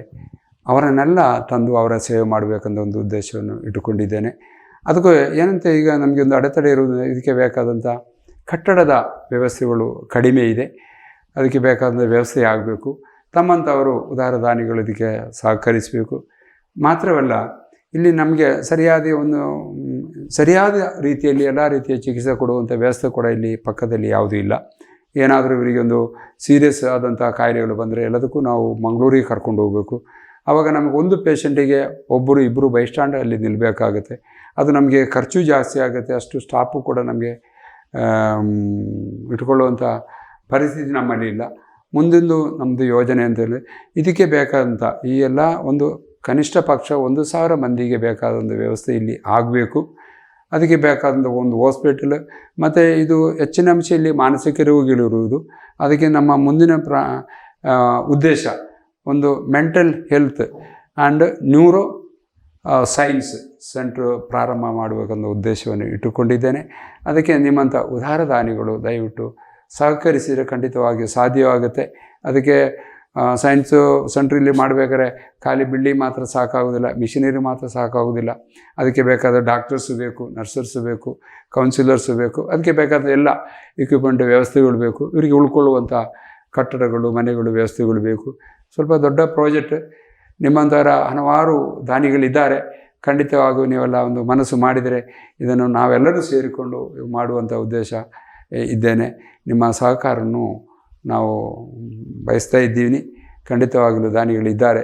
ಅಂದರೆ ಕೆಲವರು ಇದ್ದಾರೆ, ಎಲ್ಲಿ ಕೊಡಬೇಕು ಎಂಬುದು ಯಾರಿಗೂ ಗೊತ್ತಿಲ್ಲ. ಆದರೆ ನನ್ನ ಒಂದು ಕೇಳಿಕೆ ಅಂದರೆ, ನಾವು ಹೇಳುವುದನ್ನು 100% ಮೀಡಿಯಲ್ಲಿ ನೋಡಿದ್ದನ್ನು ಮಾತ್ರ ನಾನು ನಂಬುವುದಲ್ಲ, ನಂಬಿಕೊಳ್ಳಿ. ಆದರೆ ಸಂದರ್ಭ ಸಿಕ್ಕಿದಾಗ ದಯವಿಟ್ಟು ಒಮ್ಮೆ ಈ ಸಂಸ್ಥೆಗೆ ಬಂದು ಭೇಟಿ ಕೊಡಿ. ಅವಾಗ ಇದರ ಸತ್ಯಾಂಶ ಏನೆಂಬುದನ್ನು ಅರಿತುಕೊಂಡು ನೀವು ಅದಕ್ಕೆ ಸಹಾಯ ಮಾಡಿದ್ದೆ ನನ್ನ ಒಂದು ಬೇಡಿಕೆಯನ್ನು ಇಟ್ಟಿದ್ದೇನೆ. ಹಲವಾರು ಮಕ್ಕಳಿಗೆ ಕೂಡ ಇನ್ನೂ ಮುಂದಕ್ಕೆ ಆ ಎಜುಕೇಷನ್ ಹೆಲ್ಪನ್ನು ಮುಂದುವರಿಸಬೇಕು. ಸಮಾಜಕ್ಕೆ ಒಂದು ಒಳ್ಳೆಯ ಸಮಾಜವನ್ನು ಕಟ್ಟಬೇಕು. ನಮ್ಮ ರಾಷ್ಟ್ರ ಉದ್ಧಾರ ಆಗಬೇಕು. ಪ್ರಪಂಚದಲ್ಲಿ ನಮ್ಮ ರಾಷ್ಟ್ರ 1ನೇ ಸ್ಥಾನಕ್ಕೆ ಬರಬೇಕು. ಈ ಒಂದು ಉದ್ದೇಶವನ್ನು ನಾವು ಇಟ್ಟುಕೊಂಡಿದ್ದೇವೆ. ಹಾಗೆ ಎಲ್ಲ ರೀತಿಯ ಸಹಕಾರ ಎಲ್ಲರನ್ನೂ ಬೇಡ್ತಾ ಇದ್ದೀನಿ. ಎಲ್ಲರಿಗೂ ಜೈ ಹಿಂದ್, ಜೈ ಕರ್ನಾಟಕ. ಇನ್ನು ಕೊನೆಯದಾಗಿ ಓಕೆ. ಇವತ್ತು ಬಹಳ ವೈಯಕ್ತಿಕ ವಿಚಾರಗಳು, ಒಂದಷ್ಟು ನಿಮ್ಮ ಜೀವನದ ನೋವಿನ ಕಥೆಗಳನ್ನೆಲ್ಲ ಶೇರ್ ಮಾಡ್ಕೊಂಡ್ರಿ. ನಮ್ಮ ಮೈ ಆಟೋಗ್ರಾಫ್ ಕಾರ್ಯಕ್ರಮ ನಿಮ್ಗೆ ಹೇಗೆ ಅನಿಸ್ತು? ತುಂಬ ಖುಷಿಯಾದ ಒಂದು ಕಾರ್ಯಕ್ರಮ. ನಿಜವಾಗ್ಲೂ ಹಲವಾರು ಮೀಡಿಯಾಗಳು ಇಲ್ಲಿ ಬಂದು ಸಂದರ್ಶನ ತಗೊಂಡಿದ್ದಾರೆ. ಆದರೆ ಇಷ್ಟು ಒಂದು ಉತ್ತಮವಾದ ರೀತಿಯಲ್ಲಿ ಅಷ್ಟೊಂದು ಗೈಡೆನ್ಸ್ ಪ್ರತ್ಯೇಕವಾದ ಪ್ರತಿಯೊಂದು ಎಸಲಾಗಿ ವಿವರಿಸಿ ಕೇಳಿಕೊಂಡು ಒಂದು ಸಂದರ್ಶನ ಮಾಡಿದ್ದು ಇದು ನಿಮ್ಮ ಈ ಟಿ ವಿ ಅಲ್ಲ, ಈ ಸ್ಪಂದನ ಟಿ ವಿ. ಅದಕ್ಕೆ ನಾನು ನಿಮ್ಮನ್ನು ತುಂಬ ಶ್ಲಾಘಿಸ್ತಾ ಇದ್ದೇನೆ, ಅಭಿನಂದಿಸ್ತಾ ಇದ್ದೇನೆ. ಇನ್ನು ಮುಂದಕ್ಕೂ ಕೂಡ ನಿಮ್ಮ ಸೇವೆ ಸಹಕಾರ ನಮಗೆ ಯಾವಾಗಲೂ ಬೇಕು. ನಮ್ಮಲ್ಲಿ ಏನಾದರೂ ಕುಂದುಕೊರತೆ ಇದ್ದರೆ ಅದನ್ನು ಕೂಡ ತಾವು ಅದನ್ನು ಬಯಲಿಗೆ ತರಬೇಕು.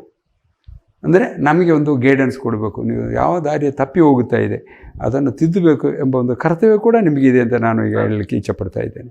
ಕಾರಣ ಇದೊಂದು ನನ್ನ ಒಂದು ವ್ಯಕ್ತಿದು ಸಂಸ್ಥೆ ಅಲ್ಲ. ಇದರಿಂದ ನೂರಾರು ಮಕ್ಕಳು, ನೂರಾರು ವ್ಯಕ್ತಿಗಳು ಇದರಿಂದ ಜೀವನ ಪಡೀತಾ ಇದ್ದಾರೆ. ಅವರ ಮುಂದಿನ ಜೀವನಕ್ಕೆ ನಾಳೆ ಒಂದು ಅಡ್ಡದಾರಿ ಆಗಬಾರ್ದು. ಇದು ಮುಂದಕ್ಕೆ ನಿರಂತರವಾಗಿ ನಡೀಬೇಕು. ಅದಕ್ಕೆ ನಿಮ್ಮಂಥವರ ಸಹಕಾರ, ಸಹಾಯ, ಸಲಹೆ ಅತಿ ಮುಖ್ಯ ಅಂತ ನಮ್ಮ ಒಂದು ಖಂಡಿತವಾಗ್ಲೂ ಕೂಡ ಒಂದು ಜವಾಬ್ದಾರಿಯುತ ಮಾಧ್ಯಮವಾಗಿ ಸ್ಪಂದನ ಟಿವಿ ಸಾಮಾಜಿಕ ಕಳಕಳಿಗೆ ಸದಾ ಬದ್ಧವಾಗಿರುತ್ತೆ. ಜೊತೆಗೆ ಇವತ್ತು ನಿಮ್ಮ ಈ ವಿಷಯಗಳನ್ನ ತಿಳಿದಂತಹ ಜನ ಕೂಡ, ವೀಕ್ಷಕರೇ, ಸಾಧ್ಯ ಆದ್ರೆ ಯಾವತ್ತಾದ್ರೂ ಒಮ್ಮೆ ನಿಮ್ಗೆ ಫ್ರೀ ಟೈಮ್ ಅಂತ ಇದ್ರೆ ಒಮ್ಮೆ ಈ ಸಿಯೋನ ಆಶ್ರಮಕ್ಕೆ ವಿಸಿಟ್ ಮಾಡಿ. ಜೀವನದಲ್ಲಿ ಎಷ್ಟೋ ಒತ್ತಡಗಳನ್ನ, ಏನೇನೋ ಟೆನ್ಷನ್ ನಮ್ಗಿರುತ್ತೆ, ಅದೆಲ್ಲದರ ಮಧ್ಯೆ ಇಲ್ಲಿ ಬಂದು ಒಂದು ಅರ್ಧ ದಿನ ಸ್ಪೆಂಡ್ ಮಾಡಿ ನೋಡಿ. ಖಂಡಿತವಾಗ್ಲೂ ನಾವು ಆಫೀಸಲ್ಲಿ, ಮನೆಯಲ್ಲಿ ಅಥವಾ ನಮ್ಮ ಫ್ಯಾಮಿಲಿ ಏನೋ ಸಮಸ್ಯೆಗಳಿರುತ್ತೆ, ಅದೇ ದೊಡ್ಡದು ಅಂತ ಅನ್ಕೊಂಡಿರ್ತೀವಿ. ಆದ್ರೆ ಇಲ್ಲಿ ಬಂದಾಗ ರಿಯಲೈಸ್ ಆಗುತ್ತೆ ನಿಜವಾಗಿ ಲೈಫ್ ಅಂದ್ರೆ ಏನು, ಸಮಸ್ಯೆ ಅಂದ್ರೆ ಕಷ್ಟಗಳು ಹೇಗಿರುತ್ತೆ, ಅದೆಲ್ಲವನ್ನ ಓವರ್ಕಮ್ ಮಾಡಿ ಇವತ್ತು ಇಷ್ಟು ಒಂದು ಅದ್ಭುತವಾದ ಆಶ್ರಮವನ್ನ, ಒಂದು ಶ್ರೇಷ್ಠವಾದ ಜಾಗವನ್ನ ಇಲ್ಲಿ ನಿರ್ಮಾಣ ಮಾಡಿದ್ದಾರೆ. ಇವತ್ತಿನ ಮೈ ಆಟೋಗ್ರಾಫ್ ಅಲ್ಲಿ ಸಿಯೋನ ಆಶ್ರಮದ UC ಪೌಲೋಸ್ ಅವರ ಜೀವನದ ಕತೆ, ನೋವಿನಿಂದ ಶುರುವಾದ ಕತೆ ನೋವನ್ನ, ಕಣ್ಣೀರನ್ನ ಒರೆಸೋವಂಥ ರೀತಿಯಲ್ಲಿ ಬದಲಾಗಿದೆ. ಸೊ ನೆಕ್ಸ್ಟ್ ಎಪಿಸೋಡಲ್ಲಿ ಇನ್ನೊಬ್ಬ ಅತಿಥಿಯ ಜೊತೆಗೆ ನಾನು ಬರ್ತೀನಿ. ಅಲ್ಲಿವರೆಗೂ ಯಾವಾಗಲೂ ಹೇಳೋ ಹಾಗೆ ಒಳ್ಳೆಯ ಯೋಚನೆ, ಒಳ್ಳೆಯ ಕೆಲಸಗಳು ಸದಾ ನಿಮಗೆ ಸಾಥನ್ನ ಕೊಡ್ತಾ ಇರಲಿ. ಎಲ್ಲರಿಗೂ ನಮಸ್ಕಾರ.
ಡೇ ಆಗಿರ್ಲಿ, ನೈಟ್ ಆಗಿರ್ಲಿ, ನಿಮ್ ಮನೆ ಯಾವಾಗ್ಲೂ ಬ್ರೈಟ್ ಆಗಿರ್ಲಿ.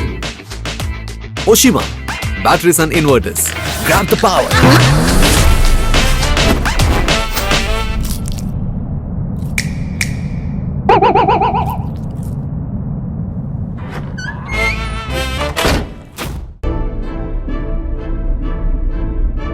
ಕೆಲವು ಹೆಮ್ಮೆಯ ಪದಗಳಿಗೂ ಮೀರಿತು. ಹೊಸತನವನ್ನು ಯಾರು ತಾನೇ ಇಷ್ಟಪಡುವುದಿಲ್ಲ.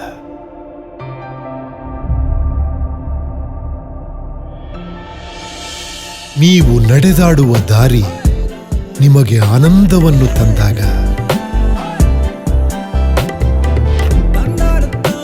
ದೈನಂದಿನ ಕ್ರಿಯಾಶೀಲ ಜೀವನಕ್ಕಾಗಿ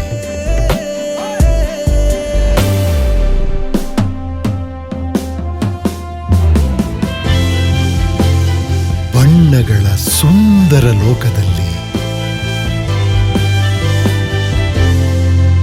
ನಮ್ಮ ಜೀವನದ ಕೆಲವು ಸಂಬಂಧಗಳು ಮಾತ್ರ ಯಾವಾಗ್ಲೂ ಜೊತೆಲೇ ಇರುತ್ತೆ.